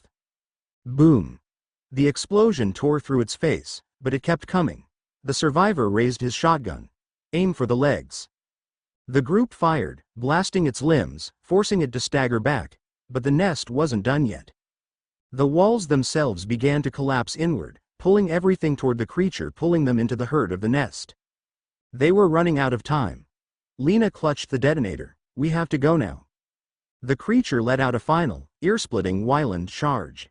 The survivor tackled Lena forward, slamming the button as they fell toward the exit hatch. A deafening explosion ripped through the nest, the aftermath. The survivor hit the pavement hard, rolling as the shockwave erupted behind him. Flames engulfed the nest, sending a massive fireball into the night sky. The ground trembled, buildings collapsed, and the sky was lit in hellish orange and red. Lena, Carter, and Grace were beside him, coughing, battered but alive. They watched as the nest imploded, its massive form collapsing in on itself. The whispers finally stopped. For the first time in years, there was silence. The survivor exhaled, his hands shaking. Grace glanced at him. Is it over? The survivor stared at the bee-earning ruin of the nest. He wanted to say yes. But deep inside, he knew the truth. The nest was alive. And if it was alive, then it could come back. He clenched his jaw. If it did, they'd be ready. Chapter 22 Echoes of the Nest. Chapter 22. Echoes of the Nest. The fire burned for hours. Thick, black smoke curled into the sky, blotting out the stars.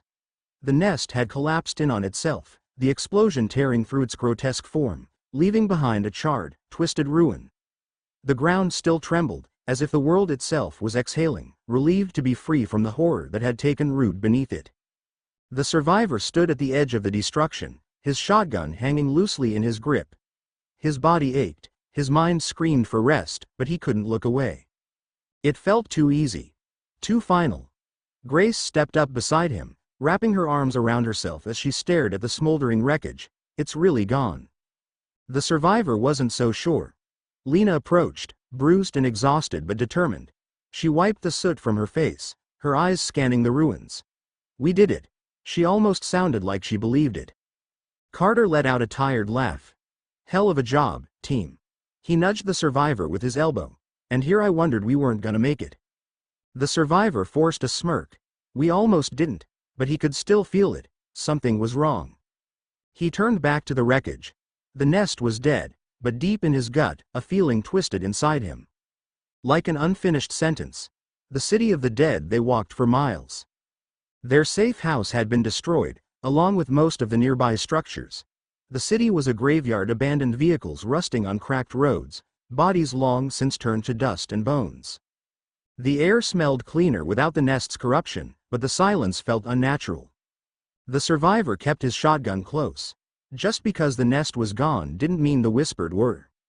They set up camp in the ruins of an old pharmacy, barricading the doors and securing the exits. Lena checked the supplies, while Carter worked on reinforcing the windows. The survivor sat by the doorway, cleaning his gun. Grace sat beside him, her voice quiet. You're not convinced, are you? The survivor glanced at her. What do you mean? She sighed. That it's really over. He stared at the floor. It should feel like we won. She nodded, but it doesn't. The survivor didn't respond. He didn't need to. Something about the nest, it wasn't just a mass of infected flesh. It wondered, it learned. And it had let him go. That meant it was planning something. The dream that wasn't a dream. The survivor woke up in the middle of the night. Something was calling him. A whisper. Faint. He sat up, his breath shallow. The others were still asleep, their bodies curled in the dim light of the lantern. But outside, the streets were wrong. He moved toward the door, his heart hammering. When he stepped outside, the world shifted. The ruined buildings were whole again, standing tall as if the city had never fallen. The streets were clean, the sky brighter. It was the world before the outbreak. But it wasn't real. The survivor turned, scanning the empty sidewalks. Then, a single figure, standing in the middle of the street. A man in a black suit, his face impossible to focus on, as if reality itself was bending around him. The survivor gripped his gun. Who the hell are you? The man smiled. You already know. The air grew heavy, pressing against the survivor's skin. You think you destroyed it, the man remarked, his voice smooth. You only wounded it. The survivor clenched his jaw. What are you? The man took a slow step forward. A messenger. The city around them began to change, the buildings melting, the streets cracking open, something dark and massive shifting beneath the concrete. The nest wasn't the first, the man whispered, and it won't be the last. The ground split apart, and something horrible rose from the darkness, a towering figure, its body composed of thousands of human forms fused together, just like the nest. The survivor's blood turned to ice. The nest was just a fragment. There were more. And they were waking up. The warning, the survivor gasped awake, his body drenched in sweat. The others jolted upright at his sudden movement. The survivor. Grace inquired, rubbing her eyes. What's wrong? He couldn't catch his breath. His chest heaved as he scanned the room, making sure he was still here. Still real. But the dream, no, not a dream, a warning. He glanced at Lena, his voice urgent. We have to leave. She frowned. What are you talking about? He ran a hand through his hair. The nest wasn't the end. There are more. Lena's expression hardened. What do you mean, more? The survivor exhaled sharply. I don't know. But I saw them. It was showing me what's coming. Carter muttered a curse under his breath. You're saying we just pissed off something worse? The survivor nodded. Yeah, and if we don't stop it, he swallowed. This world is already dead. Lena stood up, her face pale but resolute. Then we need to figure out where to go next. Grace hugged herself. But where do we even start? The survivor stared at the distant horizon. If the nest was part of something bigger, then there had to be a source, a beginning. And if they didn't find it first, it would find them. The hunt begins by morning. They were moving again. The road ahead stretched into the unknown, but they had no choice but to follow it. The nest was gone. But the war wasn't over, it was only just beginning. Chapter 23, The Black Signal. Chapter 23, The Black Signal. The road stretched out before them, endless and cracked. The city was nothing but a smoldering memory behind them, and the world ahead felt just as empty. The survivor gripped the steering wheel, his eyes scanning the horizon. The truck rattled over the uneven pavement, the sound of its engine the only thing cutting through the eerie silence. Lena sat beside him, flipping through an old map. Carter and Grace were in the back, checking weapons and supplies. We need a plan, Lena muttered. If there are more of these things, we need to figure out where they are. The survivor nodded. He hadn't told them everything about his vision. About the man in the black suit. About the way the ground had split open, revealing something far worse than the nest. Something was calling to him. Something old, and it wasn't done yet. The radio message. The truck had barely made it 20 miles before the radio crackled to life. It had been silent for weeks, nothing but dead air since the fall of the last broadcast stations, but now, a faint, distorted voice was pushing through the static. Anyone still out there? Lena and the survivor both froze. Grace scrambled forward from the back. Was that? Carter grabbed the radio, twisting the dial. Try again. More static. Then. Coordinates, repeat, coordinates. A burst of garbled noise. Then, a signal pulse. The survivor felt his gut twist. Something about the sound was wrong. Like it wasn't mean for Tembet for something else. Then, the final words came through, clear as day. It's waking up. Then, the radio died. The warehouse. The coordinates led them to a ruined industrial district on the outskirts of the city. Most of the buildings were crumbling relics, their windows shattered, their walls covered in creeping vines and rot. The signal had come from an old warehouse, its rusted sign barely legible, Blackridge Storage Facility. Anyone else have a bad feeling about this? Carter muttered, loading his rifle. The survivor scanned the building. It glanced, untouched. The windows weren't broken. The doors were still intact. That didn't make sense. The infected always tore through places like this. Lena pulled out her handgun. We go in slow. No noise unless we have to. They moved in, weapons ready. The air inside was stagnant, thick with dust and something else, something rotting. Then, they saw it. A radio station. Old equipment was stacked along the walls, transmitters, power banks, and a massive antenna rig hooked up to what glanced like a military-grade satellite system. But that wasn't the worst part. The worst part was the body sitting in the chair, or what was left of it. The operator, the man had been dead for days, but his body had been changed. His skin was cracked, his veins blackened. His fingers were fused into the control panel, as if the machine itself had been absorbing him. Grace covered her mouth. What the hell happened to him? The survivor moved closer, his heart pounding. The radio signal, it had come from here. Lena examined the equipment. Someone was transmitting something, and whatever it was, she gestured to the corpse. It did this to him. Carter tapped the screen of one of the old monitors. It flickered to life, showing a map, hundreds of red dots blinking across the country. Infected zones? He guessed. The survivor wasn't sure. Then, one of the dots blinked off, then another, and another. It wasn't showing where the infected were. It was showing where something was waking up, the black signal. The radio let out another burst of static, then, a voice. Not human. Not one voice. Many. Speaking as one. You cannot stop what is coming. The survivor's vision blurred, his ears rang. He staggered back, gripping his head, and then he saw it. A vision. A massive structure, buried deep beneath the earth, pulsing with unnatural life. A hive. The nest was just a fragment, this was the core. And it was waiting.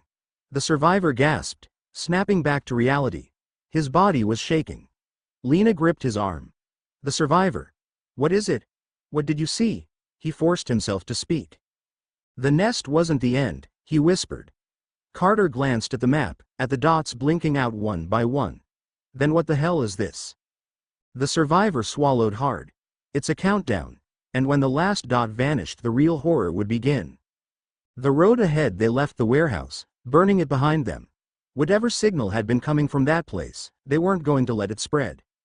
But the damage was already done. As they drove, the world felt different, quieter. Like something was watching. Waiting. The survivor ripped the wheel, his knuckles white. They weren't just surviving anymore.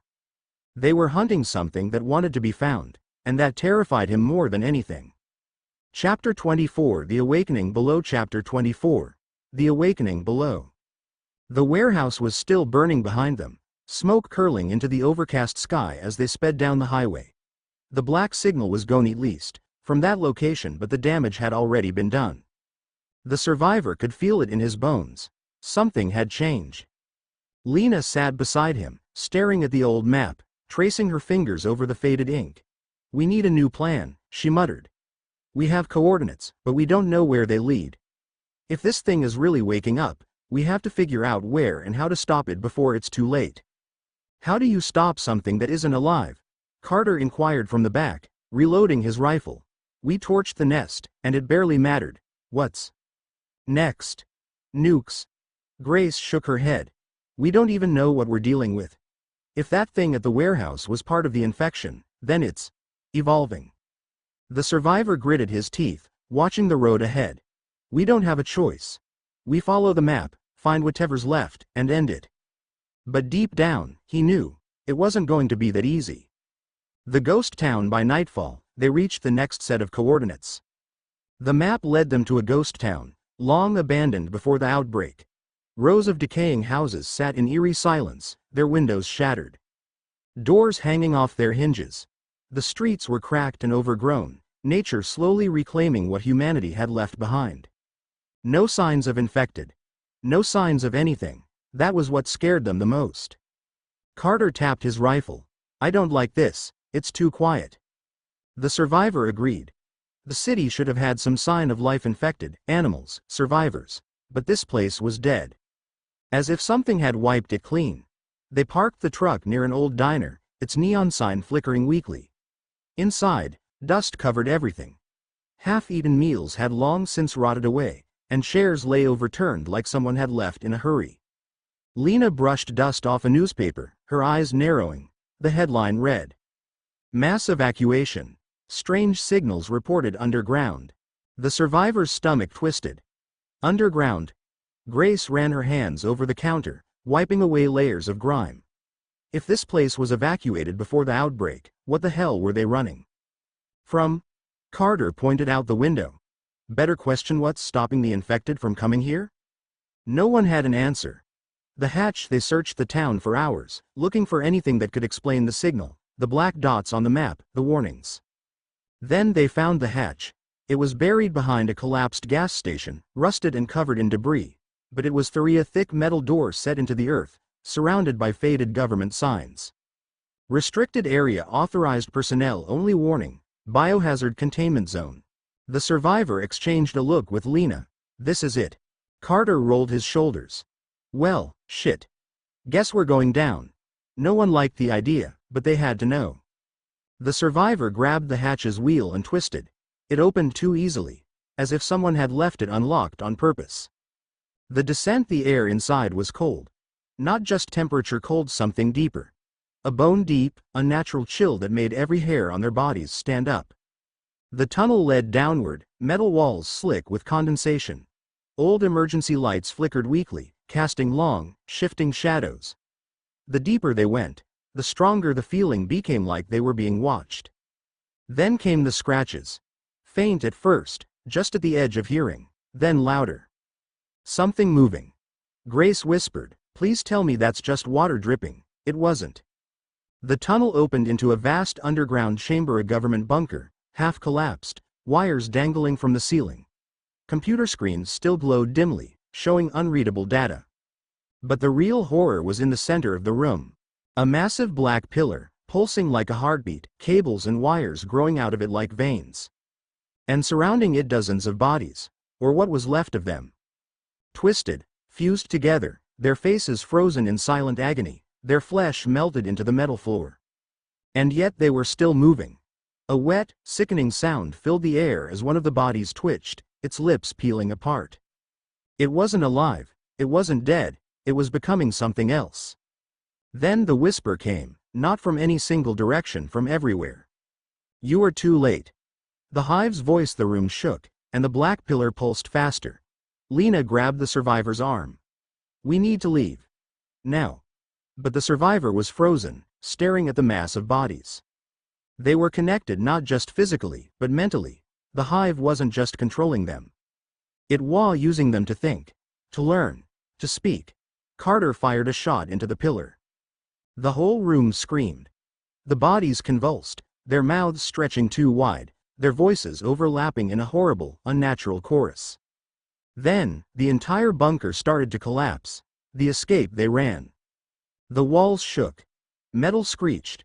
The black pillar began to crack, spilling something dark and writhing. The survivor shoved Lena forward. "Go. Go." They barely made it to the hatch before the entire chamber caved in, sealing the horror beneath tons of rock and metal. Dust and debris choked the air. They lay there for a long moment, coughing, shaking, alive. But the survivor knew the truth. They hadn't won. They had only woken it up. The signal spreads.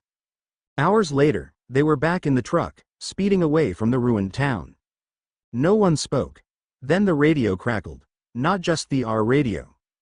Every radio. Every frequency. Across the dashboard, across the entire world. "We are awake." The survivor closed his eyes. They hadn't stopped anything. They had started something far, far worse. Chapter 25, No More Safe Places. Chapter 25. No more safe places. The radio wouldn't stop. No matter what frequency they switched to, no matter how far they drove, the message was always there, whispering, repeating, growing stronger. "We are awake."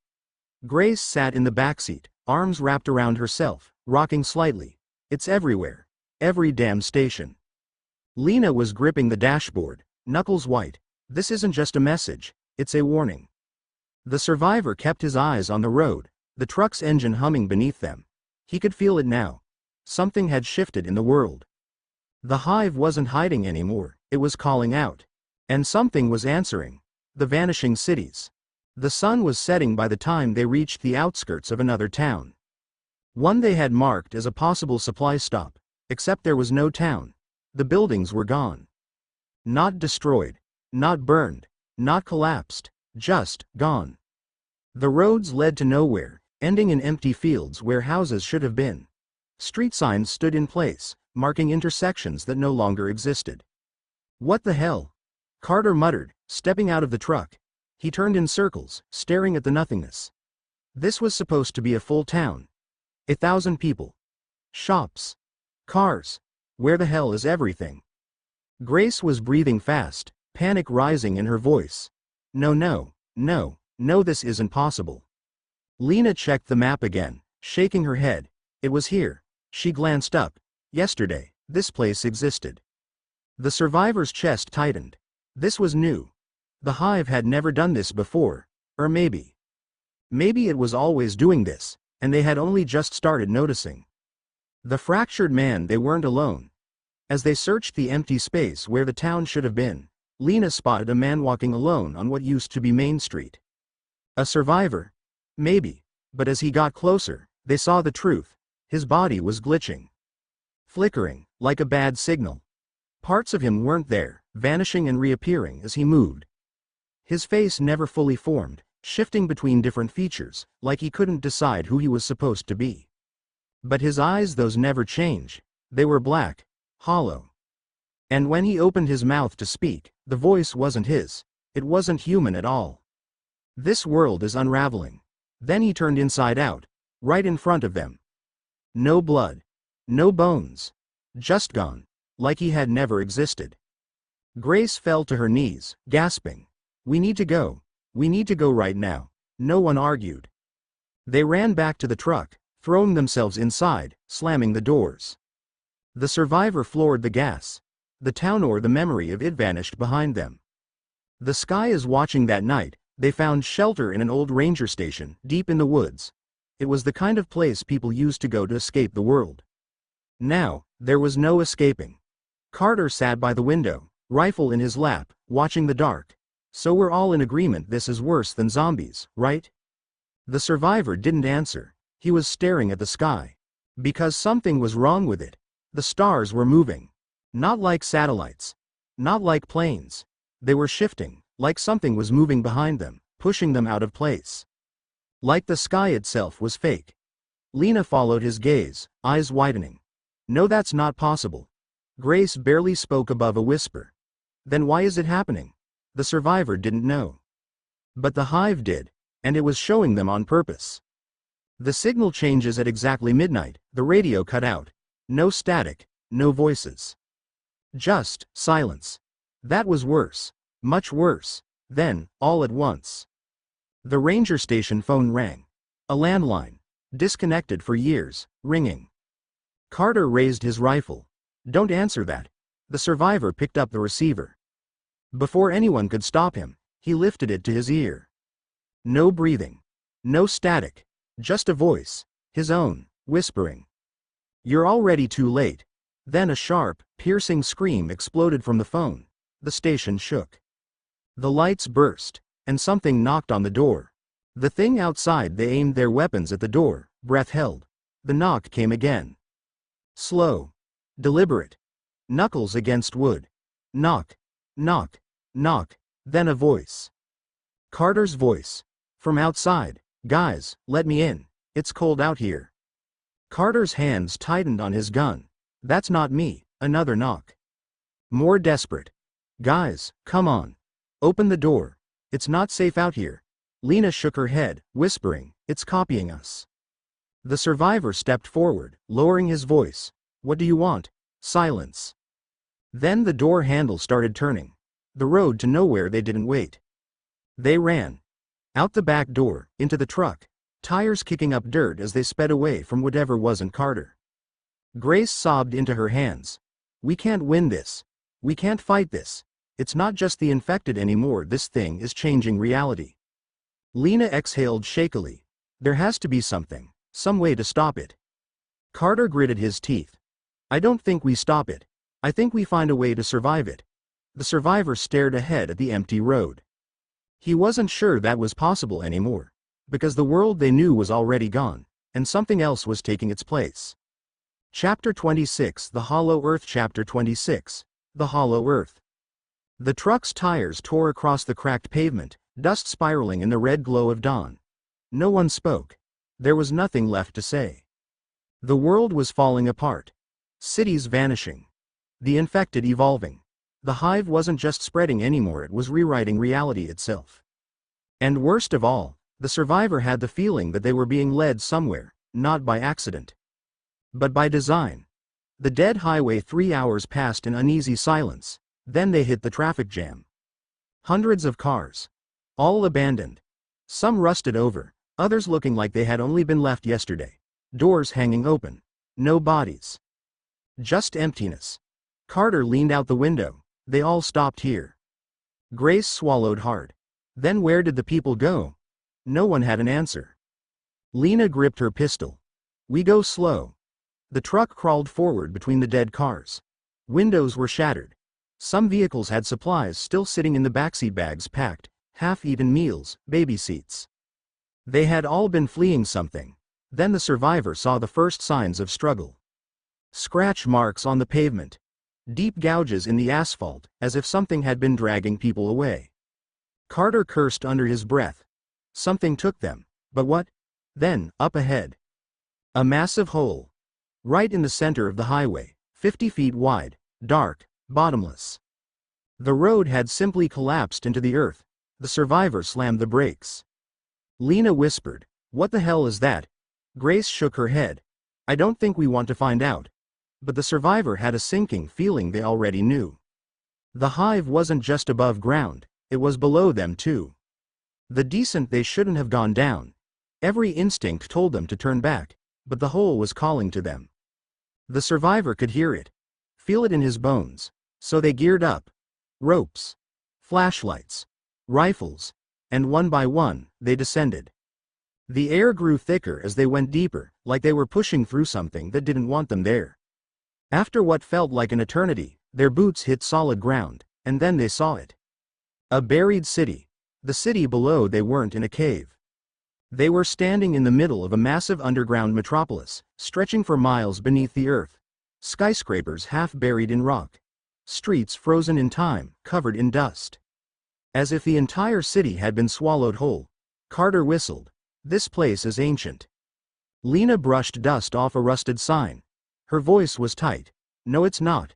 The survivor stepped closer. The sign had a name on it. Welcome to Ashford. His blood ran cold. Ashford was a city that had disappeared 3 weeks ago, completely wiped off the map. No one had found it, until now. They weren't in some ancient ruin. They were in a graveyard of stolen cities, the voices in the dark. The deeper they went, the more wrong it felt. Buildings had no windows. The air was too still, and then the whispers started. Not from one direction. From everywhere. Soft at first, like wind moving through the empty streets. Then closer. More familiar. Lena froze. That's my voice. The survivor turned, and his stomach dropped. The whispers weren't coming from the air, they were coming from the walls. The stone itself was breathing, shifting, watching them, and then something moved in the distance. Not fast, not running, just standing, waiting. The hollow men. They were tall. Too tall. Bodies stretched like they weren't meant to fit in human skin. Their faces were wrong, like someone had tried to sculpt a person from memory and failed. And their eyes completely black, just like the man from the vanished town. Grace took a step back. Are they infected? One of the figures twitched. Its jaw unhinged, stretching too wide, and it whispered. We're learning. Then it started to move. The chase. They ran. They didn't try to fight, didn't stop to look back. Because whatever those things were, they weren't just chasing them, they were mimicking them. Lena's own voice screamed from behind her. The survivor heard his own footsteps echoing, but they weren't his. Something was copying them in real time. And it was getting better at it. The rift. They made it back to the hole, back to where they had lowered the ropes. But the ropes were gone. The entire ceiling had shifted. No way out. Carter turned, rifle shaking. We're trapped. The survivor gritted his teeth. No, there had to be another way. He scanned the ruined city, then saw it. A tear in reality. A rift, floating just beyond the edge of the street. The air around it was breaking, flickering like static, showing glimpses of somewhere else. Somewhere not here. The survivor pointed. We go through. Grace hesitated. What if we don't come back? Carter fired at the approaching figures. They didn't even flinch. Lena grabbed Grace's arm. We don't have a choice. One by one, they jumped into the void, and the world broke apart around them. Somewhere else. The survivor's eyes snapped open. He was somewhere new, somewhere wrong. The sky was black, swirling like an ocean. The air was thick with whispers, endless and overlapping. And in the distance a massive shape, rising from the horizon. Not a building. Not a mountain. Something alive. Something waiting for them. Lena gasped, stumbling beside him. The survivor, where the hell are we? He didn't have an answer. But he knew one thing. They weren't in their world anymore, and the hive wasn't just on Earth. It was everywhere. Chapter 27 The Other Side Chapter 27 The Other Side. The survivor's breath came in short, ragged gasps. The air here was thick, too heavy, pressing against his lungs like he was breathing in liquid. The sky churned.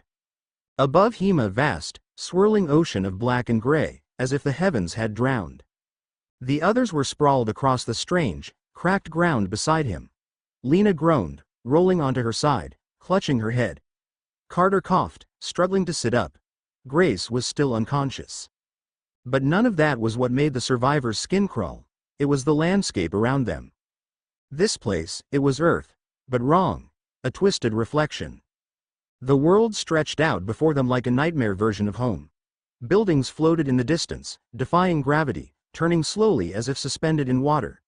Roads curved at impossible angles, looping into themselves. The trees here were hollow, their trunks split open like gaping mouths. And the horizon? It wasn't a line. It was a spiral, curling inward, endlessly twisting toward a single point in the distance. Lena pushed herself up, wiping dust from her face. This isn't real. Carter turned in circles, gripping his rifle. I don't think real applies anymore. The survivor crouched beside Grace, shaking her shoulder gently. Hey, wake up. Her eyes fluttered open. And then she screamed. The shadow people, they turned just in time to see them.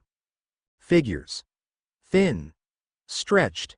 Moving without moving, sliding through the air as if reality itself was carrying them.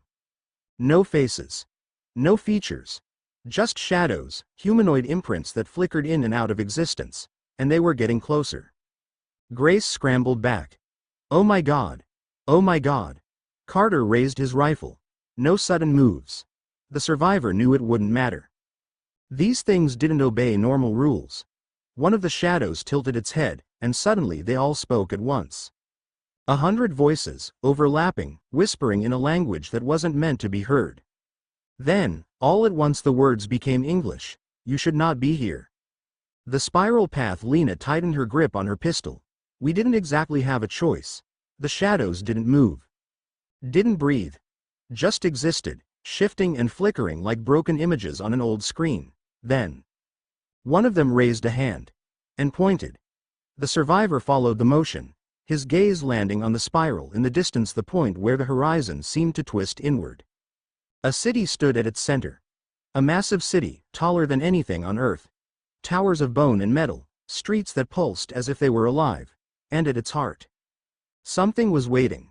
Something ancient. Something that knew they were here. The shadow figures whispered again. You must reach the core. Before it wakes, the journey begins. The shadows didn't attack. They simply watched as the survivor and the others set off toward the spiral. The ground beneath them shifted as they walked, bending slightly under their weight, like stepping on the surface of a drum. Everything echoed. Their footsteps. Their breathing. Even their wonders felt louder here. Carter muttered, I hate this place. Lena scanned the floating buildings, eyes narrowed. I don't think this is a place. The survivor agreed. This wasn't another world.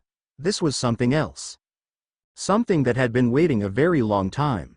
The broken man. Hours passed. Or maybe minutes. Time had no meaning here. Then, as they crossed a twisted, crumbling bridge, they found him. A man. Or what was left of one. He was slumped against a jagged pillar, his body flickering in and out of existence, just like the shadows before. But unlike them, he still had a face, and the survivor recognized it. His breath caught. Captain Ramirez? The man stirred, his eyes snapping open, black, hollow. Then he spoke. The survivor, you shouldn't have come here. The warning. Captain Ramirez had been one of the first to disappear when the hive took over. His squad was wiped out in the first weeks. No one ever found his body. Yet here he was. Half human, half glitching ghost. The survivor stepped closer. Captain, what happened to you? Ramirez's body flickered, his skin peeling away in data like fragments, his voice warping. They took me. Took all of us. Rewrote us. But we fought back. Lena crouched beside him. Where are we? Ramirez's body twisted unnaturally. You are in the hollow earth. The space between. This is where the hive was born. Grace whispered. Then how do we leave? Ramirez exhaled sharply. You don't. The awakening the ground rumbled. Far ahead, at the center of the spiral, something shifted. A pulse rippled through the air, bending reality around it. The floating buildings shattered into dust. The shadows retreated into the cracks of existence. And a deep, throbbing heartbeat began to echo across the hollow earth. Ramirez shook violently, his body breaking apart. He grabbed the survivor's wrist. His fingers burned like static. You have to run. It's waking up. Carter raised his rifle. What the hell is? Ramirez's voice distorted, breaking into 1,000 overlapping screams. The first infection. The mind behind the hive. The one that controls all of it. His mouth opened wider, splitting his jaw apart. The sleeper is rising. Then he exploded into nothing. The race to the core. The spiral city groaned, shifting toward them. The survivor turned to the others. We move, now. No one argued. They ran. Toward the core. Toward the thing that started all of this, because now they knew the truth. This wasn't just about survival anymore. This was about stopping something before it reached their world, and if they failed, there wouldn't be a world left to go back to. Chapter 28 The Sleeper Stirs. Chapter 28. The sleeper stirs. They ran. The ground beneath them shifted like liquid stone, undulating under their boots. The heartbeat that had begun in the distance was growing louder, vibrating in their bones, echoing inside their skulls. The sleeper was waking, and the world around them was coming undone. The crumbling path. Lena nearly lost her footing as a piece of the road peeled away and floated into the air. The bridge behind them collapsed, swallowed by the twisting void beneath. Carter glanced back, breathing hard. We're running out of ground.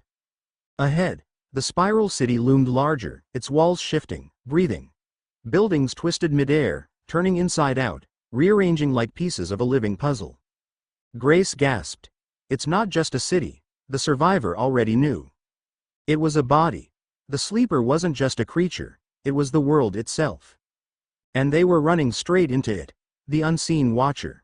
The whispers had never stopped. Even as they sprinted across the impossible terrain, voices whispered in their ears, some familiar, some impossibly alien. But one stood out. A low, inhuman voice. Deep as the ocean, vast as the sky. I see you. The survivor clenched his teeth. It knows we're here. Carter muttered. Great. Just what we needed. But there was no stopping now.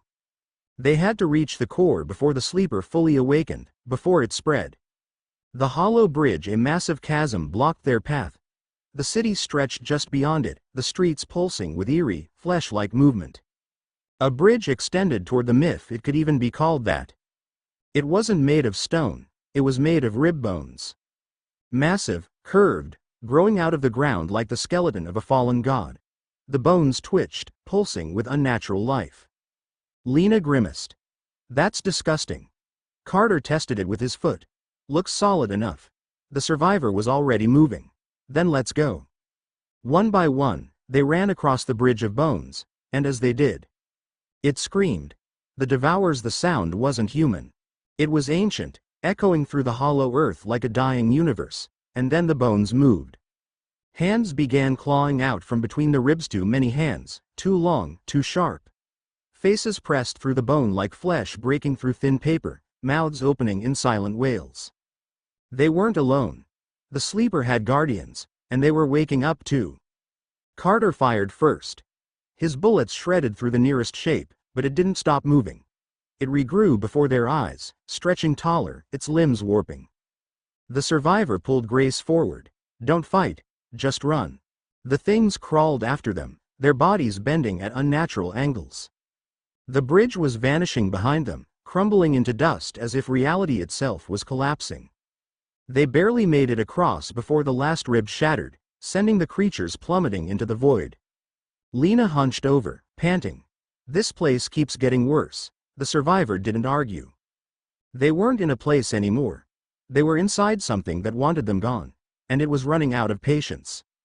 The core of the city wasn't a city anymore. It was a massive, organic structure breathing, shifting, built from flesh and metal, bone and concrete. The buildings weren't just pulsing. They were alive. And at the center of it all, the core.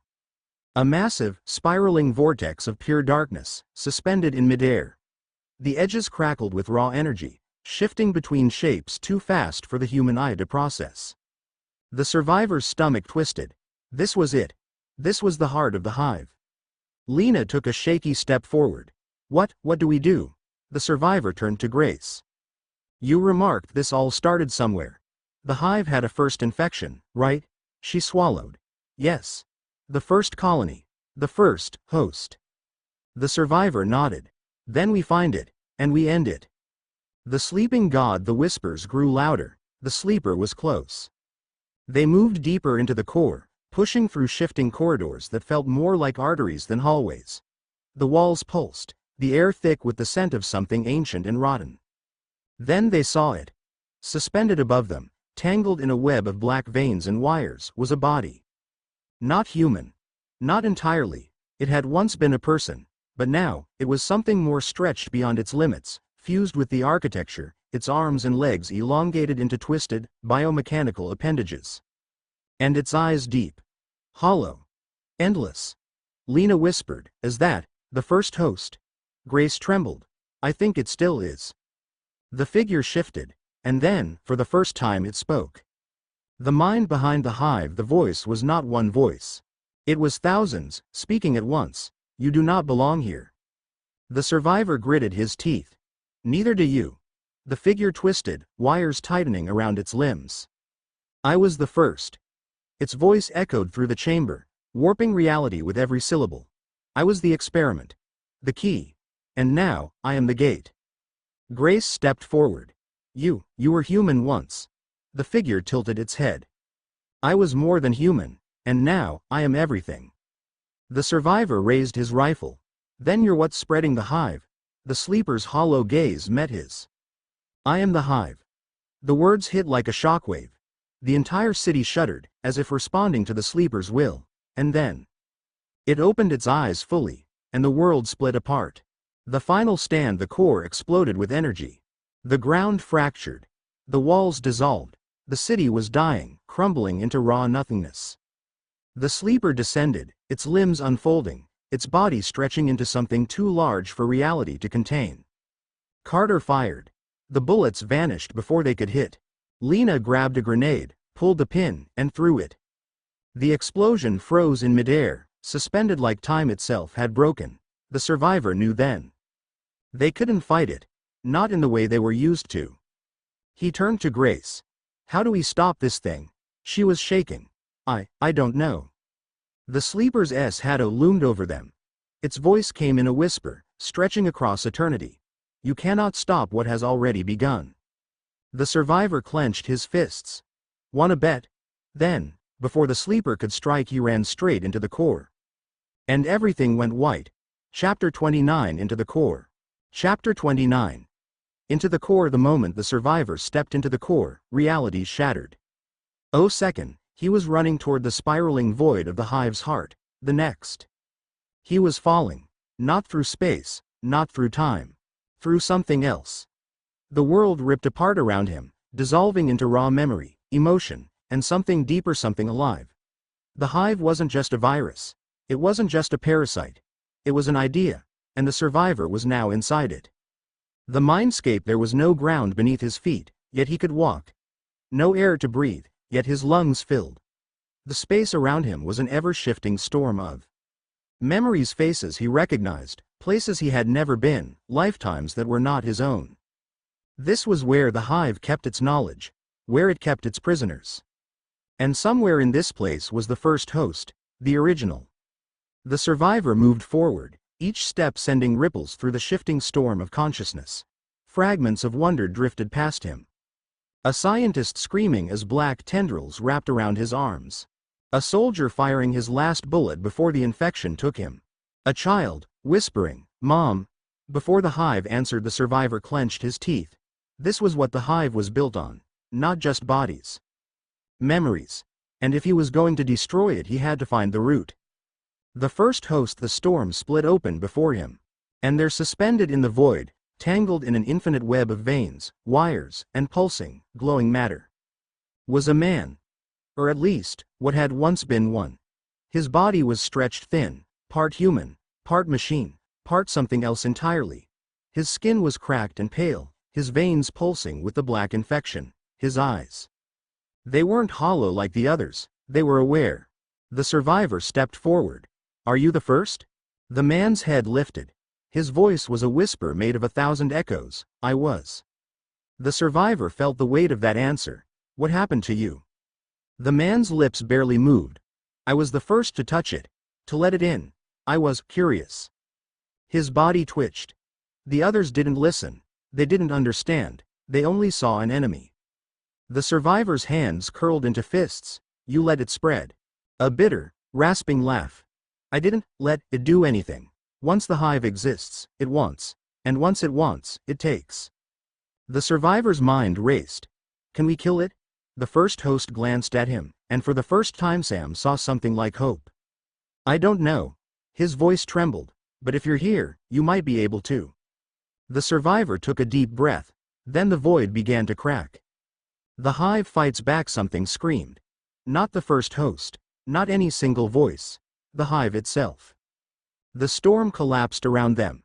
The ground beneath the survivor's feet twisted into teeth. The air became claws, dragging at his skin, trying to rip him apart from the inside. The hive knew what he was trying to do, and it was trying to erase him before he could finish it. The survivor turned to the first host. "How do I stop it?" The man's face contorted in pain. "You can't destroy the hive, but you can cut it off." The survivor's chest tightened. "How?" The first host struggled against the tendrils binding him. "Find the seed. The first infection point. Sever it." The survivor spun, searching. The storm was closing in, shadows crawling from the cracks in the void. He could feel them whispering in his mind, trying to drown him in wonders that weren't his. Then a glow. A single, pulsing mass of energy buried deep in the tendrils. The seed. The first spore. The beginning of all of this. The survivor ran. Severing the connection, the closer he got to the seed, the heavier his body felt. His mind was unraveling, his own memories rewriting themselves, the hive trying to pull him in, make him a part of its endless network. It whispered in his ears, "You don't have to fight. We can make you stronger. We can make you more." The survivor's hands shook. The whispers weren't just empty threats, they were tempting.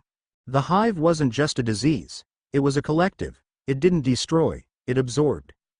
And for the briefest moment the survivor felt it, the peace. The connection. The weight of loneliness lifted from his mind.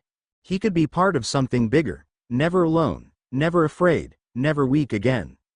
All he had to do was let go. His fingers trembled, his vision blurred, and then a voice. Not from the hive, from himself. "This isn't real." The survivor gritted his teeth. The hive didn't give people peace. It stole them. It erased them. And if he didn't stop it now, it would do the same to everyone. He forced his legs forward. One step, then another, and then he reached the seed. The final cut, it pulsed before him. A mass of black and gold, shifting, rewriting itself every second, growing deeper into the core. The survivor didn't hesitate. He raised his knife and stabbed it. The reaction was instant. The seed screamed a sound that wasn't a sound, a concept of pain that rippled through reality itself. The storm collapsed inward, the shadows shrieking, the tendrils recoiling. The hive was dying. The survivor twisted the blade. The seed burst apart. And the world went white. Waking up when the survivor opened his eyes, he was lying on the ground. Real ground. Cold, hard, concrete. Lena was above him, shaking his shoulders. The survivor. "Sam." He gasped, his entire body aching. Grace and Carter stood nearby, looking around in shock. The city was gone. The hollow earth was gone. And the sky above them was blue again. Carter exhaled. Did we win?" The survivor sat up slowly, his head pounding. The whispers were gone. The hive's presence gone. He turned to Grace. "Did we do it?" She glanced at him, eyes wide. I think so. Lena sat back, rubbing her face. I don't even care anymore. If I don't see another nightmare city in my life, it'll be too soon. See, Ardor smirked. So what now? The survivor stared at the horizon. The battle was over. But deep inside, he knew the hive wasn't dead. It was just cut off. For now. He let out a slow breath. Now? He got to his feet. Now we make sure it never comes back. Chapter 30 Aftermath. Chapter 30. Aftermath. The sky was too blue. The survivor had spent so long under a sky that wasn't real, twisting, pulsing, crawling with the hive's influence, that seeing an ordinary sky felt wrong. But it was real. The hive was gone. Or at least, cut off. The others were still staring, waiting for him to say something. Lena wiped blood from her forehead. So, that's it? It's over? Grace hesitated. It's never really over. The survivor exhaled, glancing around. They were standing in the ruins of what used to be the city. Now, it was nothing but cracked pavement and dust. The buildings that had once been part of the hive's body were just empty shells. The infection was gone, but the scars it left behind weren't. The cost of survival. Carter kicked a broken piece of concrete. We should check for survivors. Lena gave him a look. You really think anyone else made it through that? I don't know, Carter admitted. But we can't just assume. The survivor nodded. We'll spread out. Look for anyone alive. Supplies two-way. Don't know how much of the world is still standing after that. Nobody argued. They were still alive, but that didn't mean they were safe. Ghosts of the dead. As they walked through the ruins, the silence felt unnatural. For so long, the world had been filled with the sound of shuffling bodies, inhuman growls, the constant whisper of the hive in their ears. Now, there was only the wind. The survivor found the remains of an old barricade, a last stand that had failed. Bloodstains covered the walls. Spent casings littered the ground. No bodies, though. Just empty uniforms, as if the people inside had evaporated. He clenched his fists. The hive didn't just kill, it consumed. Lena appeared beside him. Nobody left? He shook his head. She sighed. I hate this. So did he. A faint signal. They searched for hours. Nothing. No people. No signs of life. Just emptiness. Then Carter's radio crackled.